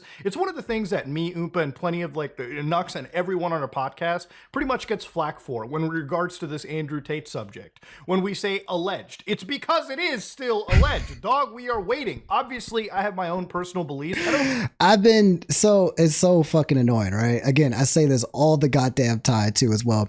And I also say alleged as well. But yeah, I'm pretty sure we was in the podcast. We probably talked about Andrew Tate. I probably did that with them as well. But like, everyone's going to come to their conclusions on how things are. If Andrew Tate's an asshole, he's an asshole, and he did these things, and people are saying it. But like, we're talking about legally, right? You can't call somebody something without it legally being proven, right? If you do that, it doesn't work that way. You have to go through the court system. Now you can believe that the court system's flawed. You can believe there's a negative feedback. It's negative or it was wrong. Yada yada yada. That's fine. And I don't have like a lot of trust in the court system, regardless. But until then, right, I've always told you guys to wait for shit. Just wait for things to play out. Sometimes you got to wait a long time, but just chill. There's no rush. We don't need to kill nobody off the black. Something happens. We don't need to bring out the push for it. There are people who just want to kill. And I think it's interesting. It's interesting that there is so much less responsibility for people who do pitchfork mentality. In fact, I've seen so much of it on the internet. It's insanely terrifying, where they will come out there and say some of the worst things about a person. And then suddenly they find out the truth and they find out that what they said was wrong. There's no responsibility. You have just now stabbed this man with a fucking pitchfork till he died. And then he's like, here's the evidence that I'm actually innocent. And you're like, oh, well, damn. Anyway, trying to move on to the next person. Like, it's like, and that's the majority of the fucking mob, right? They'll sit there, they'll kill you. They'll actually get, oh, damn, that's crazy. He was innocent all along. Anyway, moving on to the next subject. There are just so many people out here who just want blood, dog. And if you're the type of person who just doesn't, if you want to wait, you want to chill, wait for the facts, be objective, then you are a part of a problem because you're not hurting people, I feel like, man. I don't think Andrew's a squeaky clean individual, but being objective is actually being objective, okay? And it's saying things as they are, right? And of course, if Oompaville's guilty for it, have you ever actually watched the content that he makes and the discussions we have about this character on the podcast? The more and more we actually research on him, and research by reading through actual court documentations, other court cases that aren't in the public eye, we start to develop our own negative perception of this individual based on actual stuff that we have researched, not a Twitter like quote that we've read online like some people have. He is friends with Mutahar, who argued against Andrew Tate being deplatformed from social media. Basically saying that both Mutahar and Oompaville, they do a lot of their research. And then, I mean, recently, I think there was a situation with Oompa where he made a bad call when it came to Logan Paul. And then he made a video saying like, hey, I made a bad call. That was one of the first times.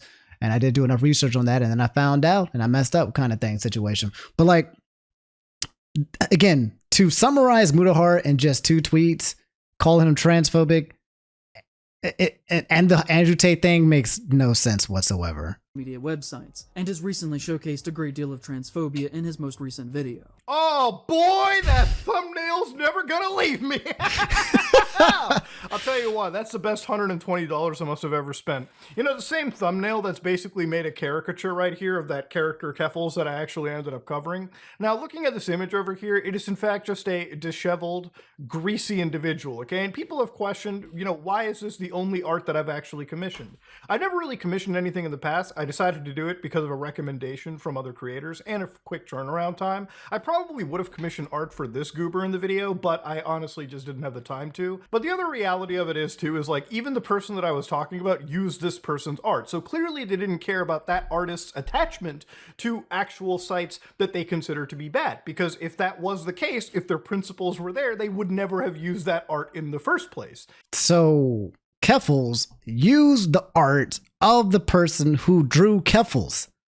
Didn't Keffals later say that the art was transphobic though? And it was stolen art? She didn't commission it? Ah, Keffals! I had to talk with Keffals. I talked to her and I enjoyed it. We had a good conversation, a good back and forth. I forgot what we talked about. Something to do with black people and some weird spaces and people parading as black people, what she was doing. I don't know. She was doing some wild shit. But I talked to Keffals and I really enjoyed our back and forth in our conversation. I honestly, it was about the black lesbian things. Yeah. And it was interesting trying to get into her head, see how she feels, see why she feels the way that she does, kind of picking her brain apart a little bit. I honestly felt like we had a good conversation and a good talk. There was good energy throughout the entire process of it. We got an understanding of each other. I told her some things, what I think. She told me some things that I think, some views I might not see. I try to school homie on so many things that I feel like she might have had like a blind side to as well. But yeah, I had a good talk with her. But it's like, it's interesting. Because you think to yourself, wow, Omni, you talked with Keffals, this person who's now apparently a super villain, and you had a good conversation with it? What's wrong with you, kind of dog? And it's kind of like, again, these people who want to make these damn connections with people nonstop. I didn't watch the Mutahar Keffals video. All I know for her specifically was that calling out Keffals on the misuse of funds for the whole Kiwi Farms things, the whole GoFundMe, and apparently she made some comments. She said if people knew where I was using my money for, I'd get canceled. I'm like, dang, that's a self-report. And then also some other things as well. I think it was about like something about with kids and some hormone stuff. I don't know the details about that, but criticized her for some of the things that she's done in the past. It was a big expose video. And she kind of laid low and got out. I think immediately after she came out, she said that that image was transphobic. But she commissioned the same person to make a. So that's kind of what's happening right there. What's up, James? How you doing? So it's kind of, you can't use the artist that you consider to be transphobic unless you think the image itself is transphobic. And the image itself, just by itself, let's say I drew it. Okay, let's say I drew that image. This one right here. Let's say I drew this. If I did draw this and I love trans people, does not mean that I'm transphobic. It means that I make art that makes people ugly. Period. Okay? Show me a picture of the prettiest person out there and I'm going to make them look ugly. Okay? Kind of reminds me of Papa Me. I don't think you can look at this image and say objectively it's transphobic. I think it's just ugly, right? You're trying to make a person, you're trying to make them ugly. That's just the whole point. Now, if you want to say that the person who drew it was transphobic, then by all means, go for it. If they have some history behind that, sure, go for it. But in terms of objectively, I can't see it. It just looks ugly. That's all I can think of.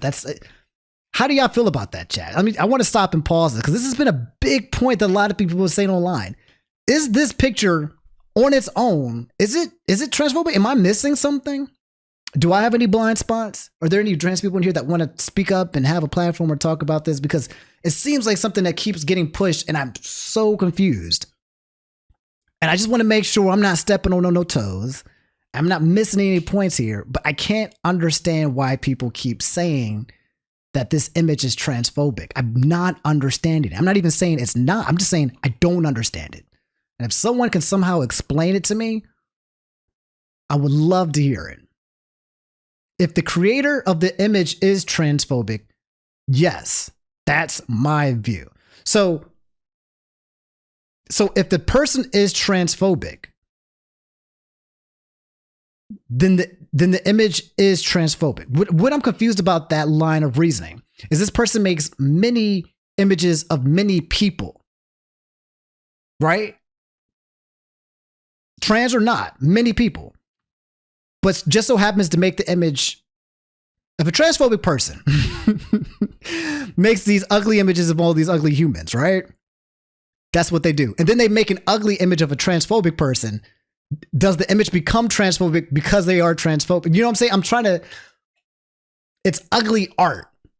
It's like those people in the corners at the like you go to a carnival, right? And they make your nose look really fucking big and they just make you look really ugly, right? And then they just do that with everybody universally. I feel like if the person was somehow changing their art style based on the person being trans, then sure, the character is correct. I feel like maybe if they were trying to change it to make like a certain group of people look a certain way, then you could say it. But it looks like universally, this person makes everybody look fucking ugly. Just horrible. So that's kind of equal, right? The only way to answer this question is to commission the exact artist and see if he makes you ugly. Determine from the... No, I'm not getting into this drama, bro. Do not... It was funny. Before this all happened, though, I started following the person. I forgot who they are. And I was like, I like this person's art. I liked how they make everyone ugly. It's so fucking awesome. I thought it reminded me of Meat Canyon. I was like, this is super freaking cool. Then that person got yoinked off Twitter and I was like, oh my God. The art and the artists are not transphobic, but they are being used by a transphobe to cause transphobia. So you think that potentially this person made this art as a transphobe to garner attention to transphobia. That's like the Six Flags characterized artists being considered transphobic because the art they made was ugly, even though they make everyone ugly. Bad actors are using the neutral art. Yes, I agree with you. There are bad actors using things, but bad actors exist in every front, right? That's what I'm trying to say. Dream has bad actors. Keffels will exist, and because she exists, when people criticize her, bad actors who are transphobic will go after her. There are bad actors in every place, right? But I think it's weird to call Mutahar transphobic. Like, it's like you can use almost anything as a vehicle for hate. You can use almost anything as a vehicle of hate. But to say this and use this, and then that the transphobes are now using this as a vehicle of hate, but then you call the actual image itself. You know what I'm trying to say? I'm trying to distinguish that bad faith people will always find a way to weaponize anything that they can use, but it doesn't mean that the item in itself, if somebody shoots a black person, that doesn't mean the gun is racist, right? It doesn't mean that the person who created the gun is racist either. It just so happens that a racist person shot somebody with a gun. That's kind of how I'm thinking about it in this situation, but I could be off. That could be a bad straw man argument or whatever. But I think it's... That's all I'm trying to say. You know, why is this the only art that I've actually creators honestly just didn't have the time to? But the other reality of it is too is like even the person that I was talking line of about thinking is used good. This person's Okay. art, so clearly they didn't care about that. Was the case if their principles were there, they would never have used that art in. I felt like that was a good line. I think that was like Destiny level. I feel like I just want to debate right there with that line of thinking. I felt like that was pretty strong. Okay, let's go. The first place. Insane stuff to understand and talk about. So again, I press this individual on the idea of like, where is the transphobia that I was showcasing? Where is it? Is it in the room with us? Where is it? And again, that was a response over here. I was like, you gonna back that claim up? What about painting me as a Tate fan when I clearly aren't? And in fact, this person's only response to this was, Mutahar, your art was transphobic. I have nothing else to say to that. You know, you could actually apply some basic level of research and probably dig through just a quick little crumb and say the artist that I used made posts on that actual Kiwi Farms website and probably would have used that against me, even though I've already discussed this. See, this is the problem with this kind of stuff. Even their owns don't have any form of research to assist in their own. And of course, this is one of those things where he's like, I have argued against like deplatforming Tate. Now, I want to kind of address this because it is a point that kind of sticks around. This was the actual post that I had made, I want to say in 2022, where I said, banning Andrew Tate is dumb, ideas should be challenged, and if he spreads misinformation, it should be countered in the public sphere.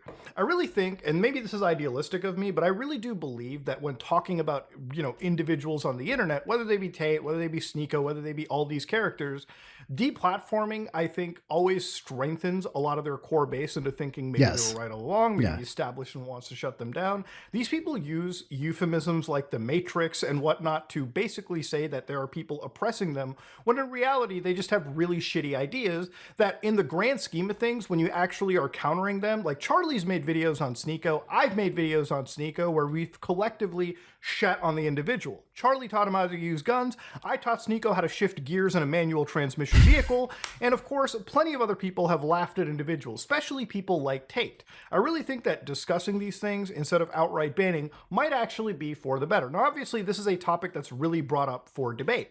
And it's one of those things that is a gross mischaracterization of where my stance is. This guy has basically glazed me up to be a fan when I'm going to do one thing that this guy doesn't do in all of his videos, it seems, is actually research. Proof and So research. this is my YouTube channel, and you see this little search button right over here? You click that, you type in the words Andrew Tate, all right, real quick, hit enter, and whoa, look at that, boys. I got a few big videos. They're not small, 1.9 million views, 750,000. Of course, this one right here, 27 minutes long, where we actually look into one specific case that really paints Tates and a lot of his friends as actual proper scumbags.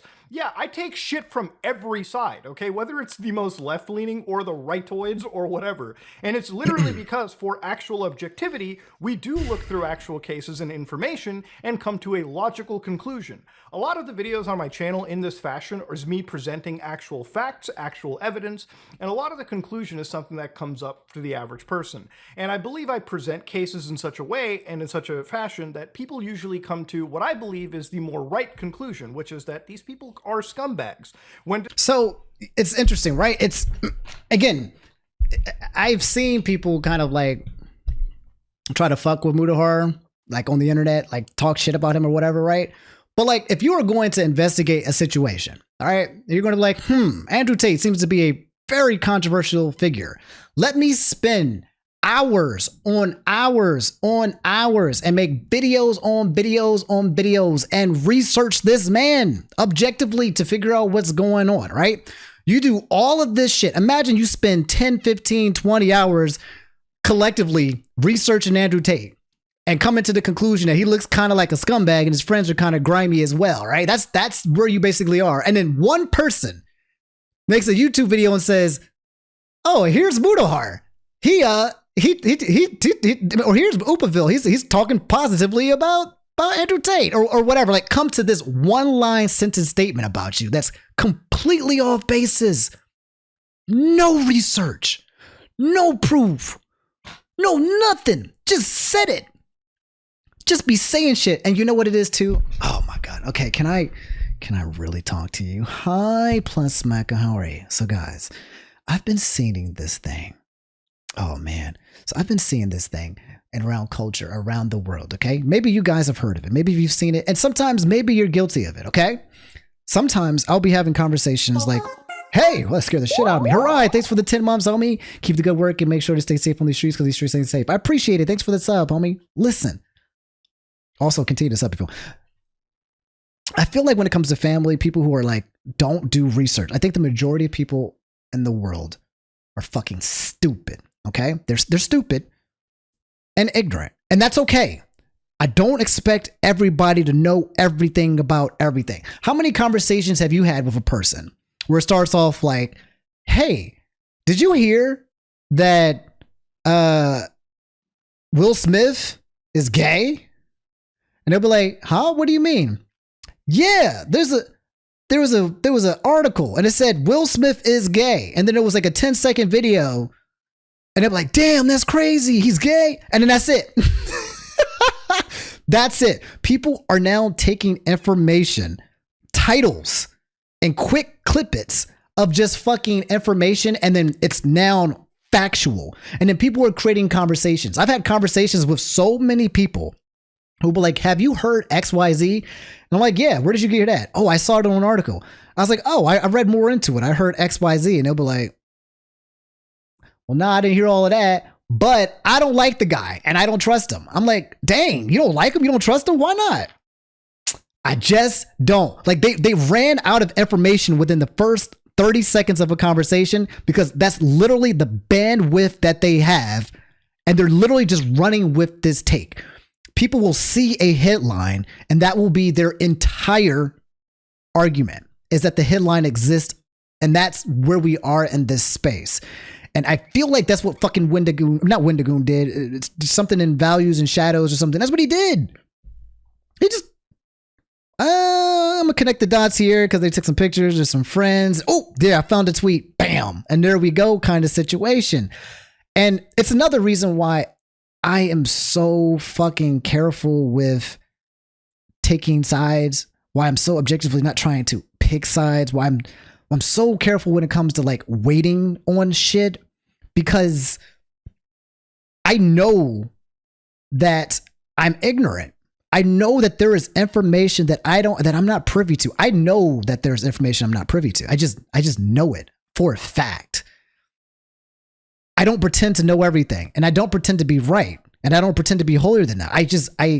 I am graceful and humble in the fact that I lack information and that I can always continue to do more and more research.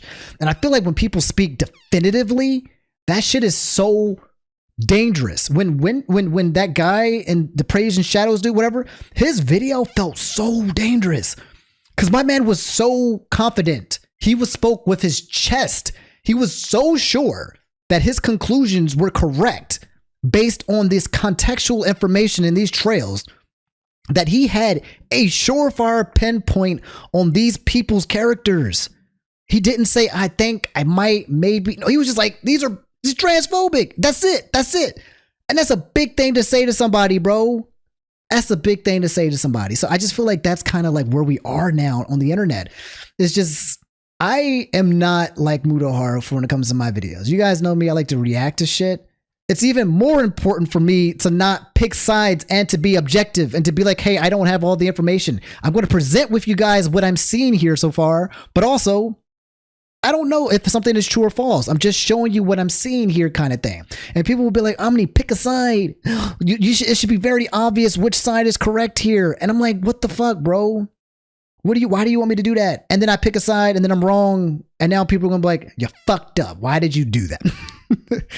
I just feel like we're in that space where it's less about being objective and more about just saying whatever the fuck you want with no repercussions. That's it. Because doing research and being objective is the hard part. Waiting and looking for more information is hard. Therefore, less people are going to fucking do it. And we know that Mutahar does it. So it's so devious, bro. It's so devious to summarize, man, in those two tweets, bro. Hey, Snap. Thank you so much for the 55 months, man. When I was pursuing my psychology, my professor had a section of this. It could be a long essay, so I'll avoid the detail thing, but you're kind of on point. Yeah, man, it's devious. It's devious. Discussing characters like Sneeko with 1.5 million views, objectively breaking down this guy's stupid thoughts and brain-dead logic in 31 minutes, I think does more than just simply saying this person's bad, because all they have to do is quote tweet you and shit on you, and their side wins, your side. Nobody actually learns anything, okay? Whereas I make videos in a fashion where these people usually will not watch my entire video on their channel or even attempt to at all, because if their audience could see their contradictions and hypocrisy happen live in front of them, then they would immediately be clowned on. That's how you produce videos and how you make, I guess, quote unquote, a hit piece in this situation. Also, here's another thing. Oh God, I have so much to say about this shit. Here's another thing, right? As a pitchfork person, all you need to do is pick a side and then you gamble, right? Because if you're right, then you look like you're a fucking genius. But if you're wrong, you don't have to lose shit. It's like you win no matter what. If you pitchfork somebody and you win, you look like you were standing for the side of justice and you were just blah, blah, blah, blah. And if you're wrong, you just move on to the next shit. Whereas if you're somebody like a YouTuber or a big person and you do those things too many times, you lose what's called credibility. But you don't have to be credibility when you're out here just trying to ratio on Twitter. You can just lie. You can just straight up lie. And that's fine. And then who cares about your credibility? Because you're just somebody who's just trying to pitch for people left and right. It's devious out here on these streets. Are we just chatting today? Yeah, we're just chatting today. I might play some Slay the Spire before the end of the evening. But we're just looking at this Mutahar video. something that this individual failed to actually do. So I wanted to address these things and talk about them. But where it gets really dangerous is when this person actually makes a really, really serious claim against another creator that has been on the show. A creator that some of you might know as Brandon Buckingham. He is friends with Brandon Buckingham, a gun YouTuber who has been accused of threatening rape. So this is a situation where it's so actually hilarious, right? He says that Brandon Buckingham is a gun tuber, which is so far from the course. The only thing that I've seen Brandon talk about with guns is when he went out to the ranch with Brandon Herrera and Donut Operator. The actual accusation of accused of threatening rape is actually something that I talked about in my video in regards to Brandon Buckingham and Sneeko. Now, while Sneeko likes to take it to the streets and whip his little Glock around thinking that he's hard, anytime YouTubers actually want to challenge Sneeko to a fight, for instance, like Brandon Buckingham, who fits his weight class exactly, actually matches his viewership and popularity. That's right. He didn't want to fight. I know all about that situation, Brandon Buckingham. And that claim, he also put a picture of, what's his name's, dad on there too, which is wild, but I don't want any more Sneeko content. I'm good. I want him to get to the part where he calls him transphobic. On the internet himself.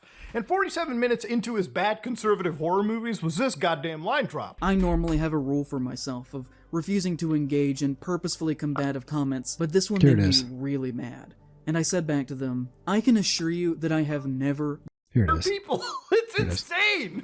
And again, look, at the end of the day, it would be one thing if they actually had this entire diatribe. They write a thread about the last few days. I would like to address. It is wrong for me. Could have used a threat against you, but you fucking repeated them. You know, respect when looking into allegations against you, but you fucking repeated them. You repeated him about being threatening the R word. Like, what is going on here?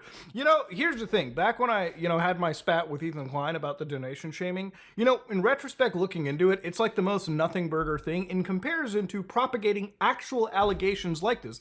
What the allegation that he promoted, the idea of threatening, that whole R word stuff, that can actually ruin not just Brandon's channel, but possibly his social connections outside of YouTube. Imagine if a family member, like your parent, your sister, your brother, heard that about you, okay? The way they would perceive you would be forever shattered and diverged no matter what. This guy chooses to just run that allegation without doing the genuine 5 minutes of research. Dog, I had less than 3 that he was worth their time enough to comment on in a video. Like, seriously, have some actual level of apologies to offer. This is not an apology. This is, I'm sorry, I'm a fucking idiot and I got caught. Now, of course, he said, you using homophobic language to me, calling me a low testosterone freak, does not change my opinion about you. Again, I have no idea how low testosterone is homophobic in any sense. Like, if you ever went to a gym and seen gay dudes work out, bros are hella filled with goddamn fucking testosterone. You've seen them bodies? The best, the most physically adept people you'll find at a goddamn gym, I'll just say, pretty much, okay? Yes. Gay niggas got the highest testosterone. They are out there, bro. They checking me out too. There's this one bro at the gym. He's gay. He's big. Got some huge legs, bro. And every time I'm seeing him, I'm like, damn, I want to be him. I want to be him. He is my IRL anime character. I love gay men so much. They are so excellent. Mind you, I've met some garbage gay people too as well, but I would say that for the most part, my interactions with gay men have always been pretty fun, pretty awesome, pretty great. Very rarely have I. I love me some gay men, man. They're fun. Usually they're fun to party with, and they're not all the same type. But I like gay people. I love me some gay people. I love me some lesbians. I love me some queers. I love me some bis. I love me trans. I love people. You know what I hate? Straight cis men. That's what I hate. Me. These fucking straight cis men. It's fucking patriarchy. Fuck the patriarchy. You know, I'm not even mad when it comes to people not hating the patriarchy. You know what I mean? Like the whole concept of men. Cause like, I get it. We're kind of garbage. They could be garbage. We've done some stupid shit over the centuries in many different countries, right? So like, if you're a woman, you're like, God damn it. You fucking assholes. You kept us suppressed for centuries. For centuries, you kept us suppressed. And in different countries, we are still suppressed. Like if you're a woman and you don't like men, I understand. I get it, dog. I'm your favorite black man. Oh, that's so lovely to hear. Patriarchy is such a fun, interesting concept to talk about, equalization and everything. But people who don't like men, it's also too, someone else told me was like, when it comes to men and women, maybe we're diverting here, but I like diverting. It's the concept of how what's the comment? What did they say? Like men are the only species on Earth where for women, they have to mate and live with their natural predator, right? Now, I don't know if that's true or not, but I think the whole point is that women's biggest fear are men, right? But they're the same, right? Like they're the same, they're humans, but men are their biggest fear. And men are pretty dangerous, dog. If I was a woman, I'd be a little afraid walking down the street and I see my man's over there. I'd be like, It sounds like a toxic mindset. It does sound like a toxic mindset. I get that, right? But like, I think if you try to empathize and put yourself in the picture of being a woman and you're walking down a dark alleyway and you walk down this dark alleyway, do you want to see a man or do you want to see a woman? Let's say you're a woman too, and you've been molested, you've been harassed, you've been sexually abused. These things that happen to you are done by usually men, right? So now you have a history of men doing terrible things to you. And I will say, I probably believe a lot of women when they say that most women say that they have really terrible interactions with men, and that a lot of them have been assaulted or molested or touched or groped, sexually advanced on in ways that are inappropriate. A lot of women have some crazy stories, and I fucking believe them. Okay, I fucking believe them. So I can understand them being terrified and not liking men just based off of this patriarchy that we have. I think it's also important to understand as men, right? Okay, guys, is that when women say that they're scared of men, you got to understand like where they're coming from, and it's not an attack on you as a man, right? Like, so if a woman says I hate men, they're not talking about you. They're genuinely not. They're talking about their experiences with men who have hurt them or hurt their friends. They have trauma when it comes to men. So it's not like, oh, I fucking hate men because you're a man, and there are some women that are at that line, right? They've gone that to that point. But I think what ends up happening is there's a lot of guys out there when they hear women talk about the patriarchy and they try to talk about their experiences, they feel like they're being attacked as a man. Like personally, like, well, I don't do that. I would never. I don't think most men, my friends would never, right? Like that's what you think, right? And then you hear this crazy shit that's happening with the Smash community. And I find out, I already know guys are garbage, but then I find out people that I know are out here doing heinous shit. You think you know, and then you don't realize that in your friend group of guys, you probably got some fucking Drakes. You got some BBL Drizzies in your friend group, homie. You just don't know it. But you got some BBL Drizzies. High percentage that they walk amongst you. And the women know because they've been experienced to it, but you might not know. So I think it's important to understand is to empathize. As a minority, I understand fear of things. God created to me. I understand there are certain things I'm afraid of and certain things I'm not afraid of. If I walk down an alleyway, I'm not afraid. I'm the one that knocks. I'm the one that people will be afraid of. If I'm walking down and there's a woman over there, they're gonna be afraid of me. I am the terror. I am the night, right? So I know that in that kind of situation, I'm a little bit more safe.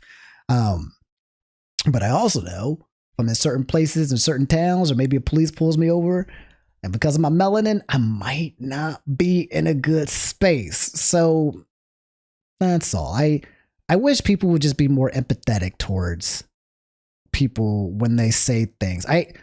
a lot of people were saying things from hurt and pain. That's all. And I think it's important to kind of just recognize that. Anyway, that's the tangent, essentially. There's obviously extremes on that. And there's some people and there's some women who just hate men because they're men, et cetera, et cetera. We're not talking about those.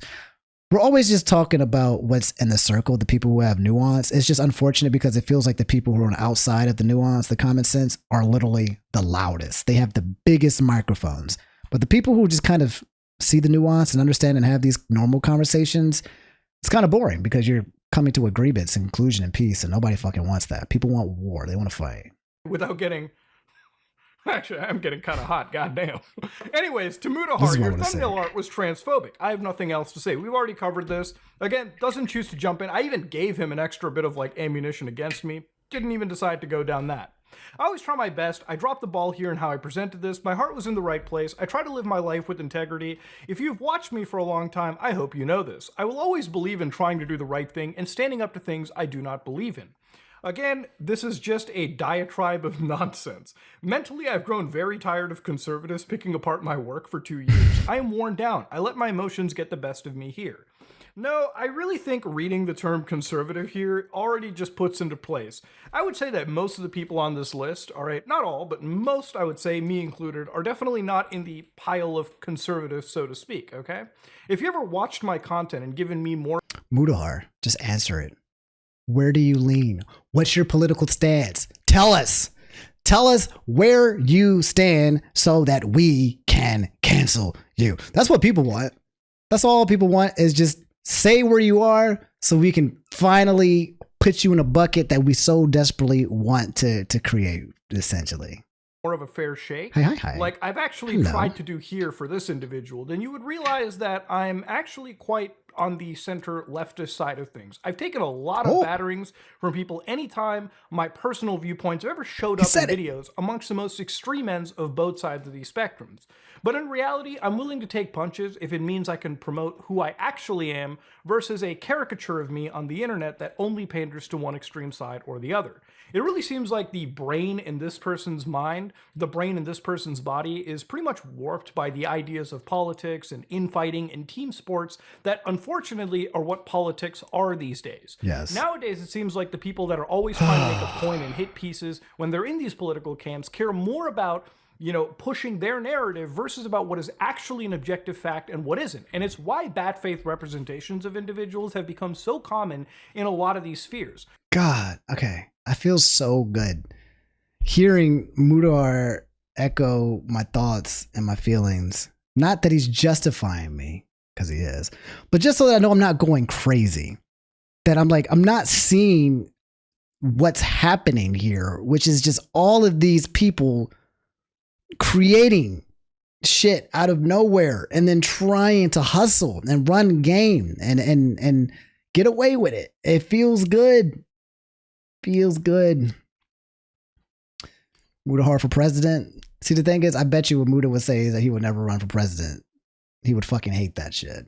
Whether you're on that extreme right-wing side of people painting the leftists as the extreme bad individuals that I guess they claim they are, and using the worst cherry-picked examples of them, alongside the left-wing who use the worst cherry-picked examples of anybody that is slightly right to them as bad people, these are all things that necessarily don't amount to bringing anybody together. In fact, if anything, it's more of a divisive aspect of human society that unfortunately seems to be growing in today's day and age. Look, at the end of the day, all right, this guy, I really hope the best for him, and I really wish the best, and I really hope that his channel takes the uptick and he's able to actually pay rent on time.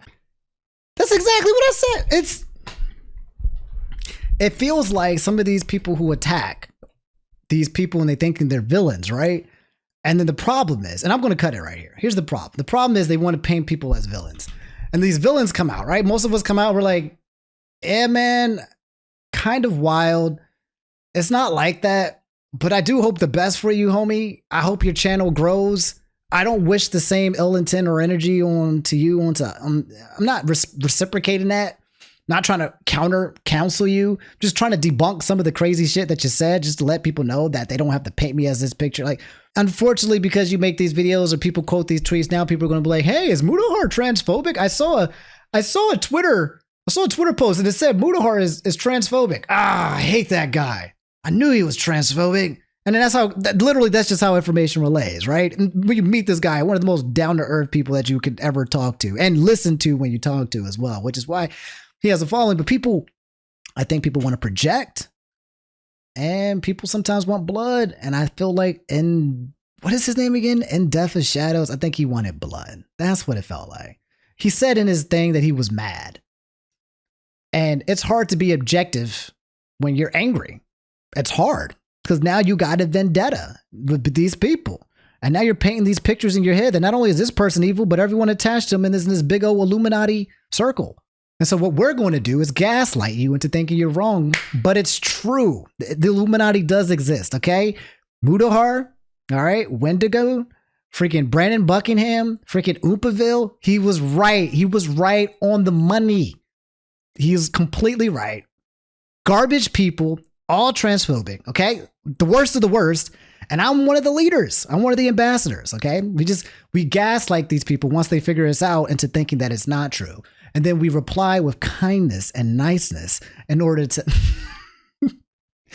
in order to be like, hey man, I'm sorry that you think that way, but there's no way, secretly. And then after the video's over, we go back into our secret meeting, our freaking Justice of Doom, the Legion of Doom, and get together and like, all right, what other vile, heinous acts can we do in the future? Because these are the people that exist. That's what he thinks that's in his head, is the Legion of fucking Doom of YouTubers out here trying to hurt as many people as possible. And it's a cute fairy tale. I won't say that it probably doesn't exist in certain spaces, but I think a lot of people get let down with that romance. The romance that the evil is not as evil as you think.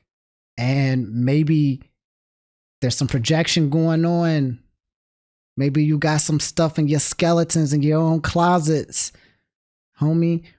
I find people who point fingers the most, I'm a little worried about them. And this is not me trying to throw shade, right? But people who point fingers, I feel like you gotta, those are sussy bonkers, especially if you point fingers multiple times. Sussy bonkers. Anyway, that's the situation between Wendigoon and Death of Shadows and Praise of Shadows. I keep forgetting his name.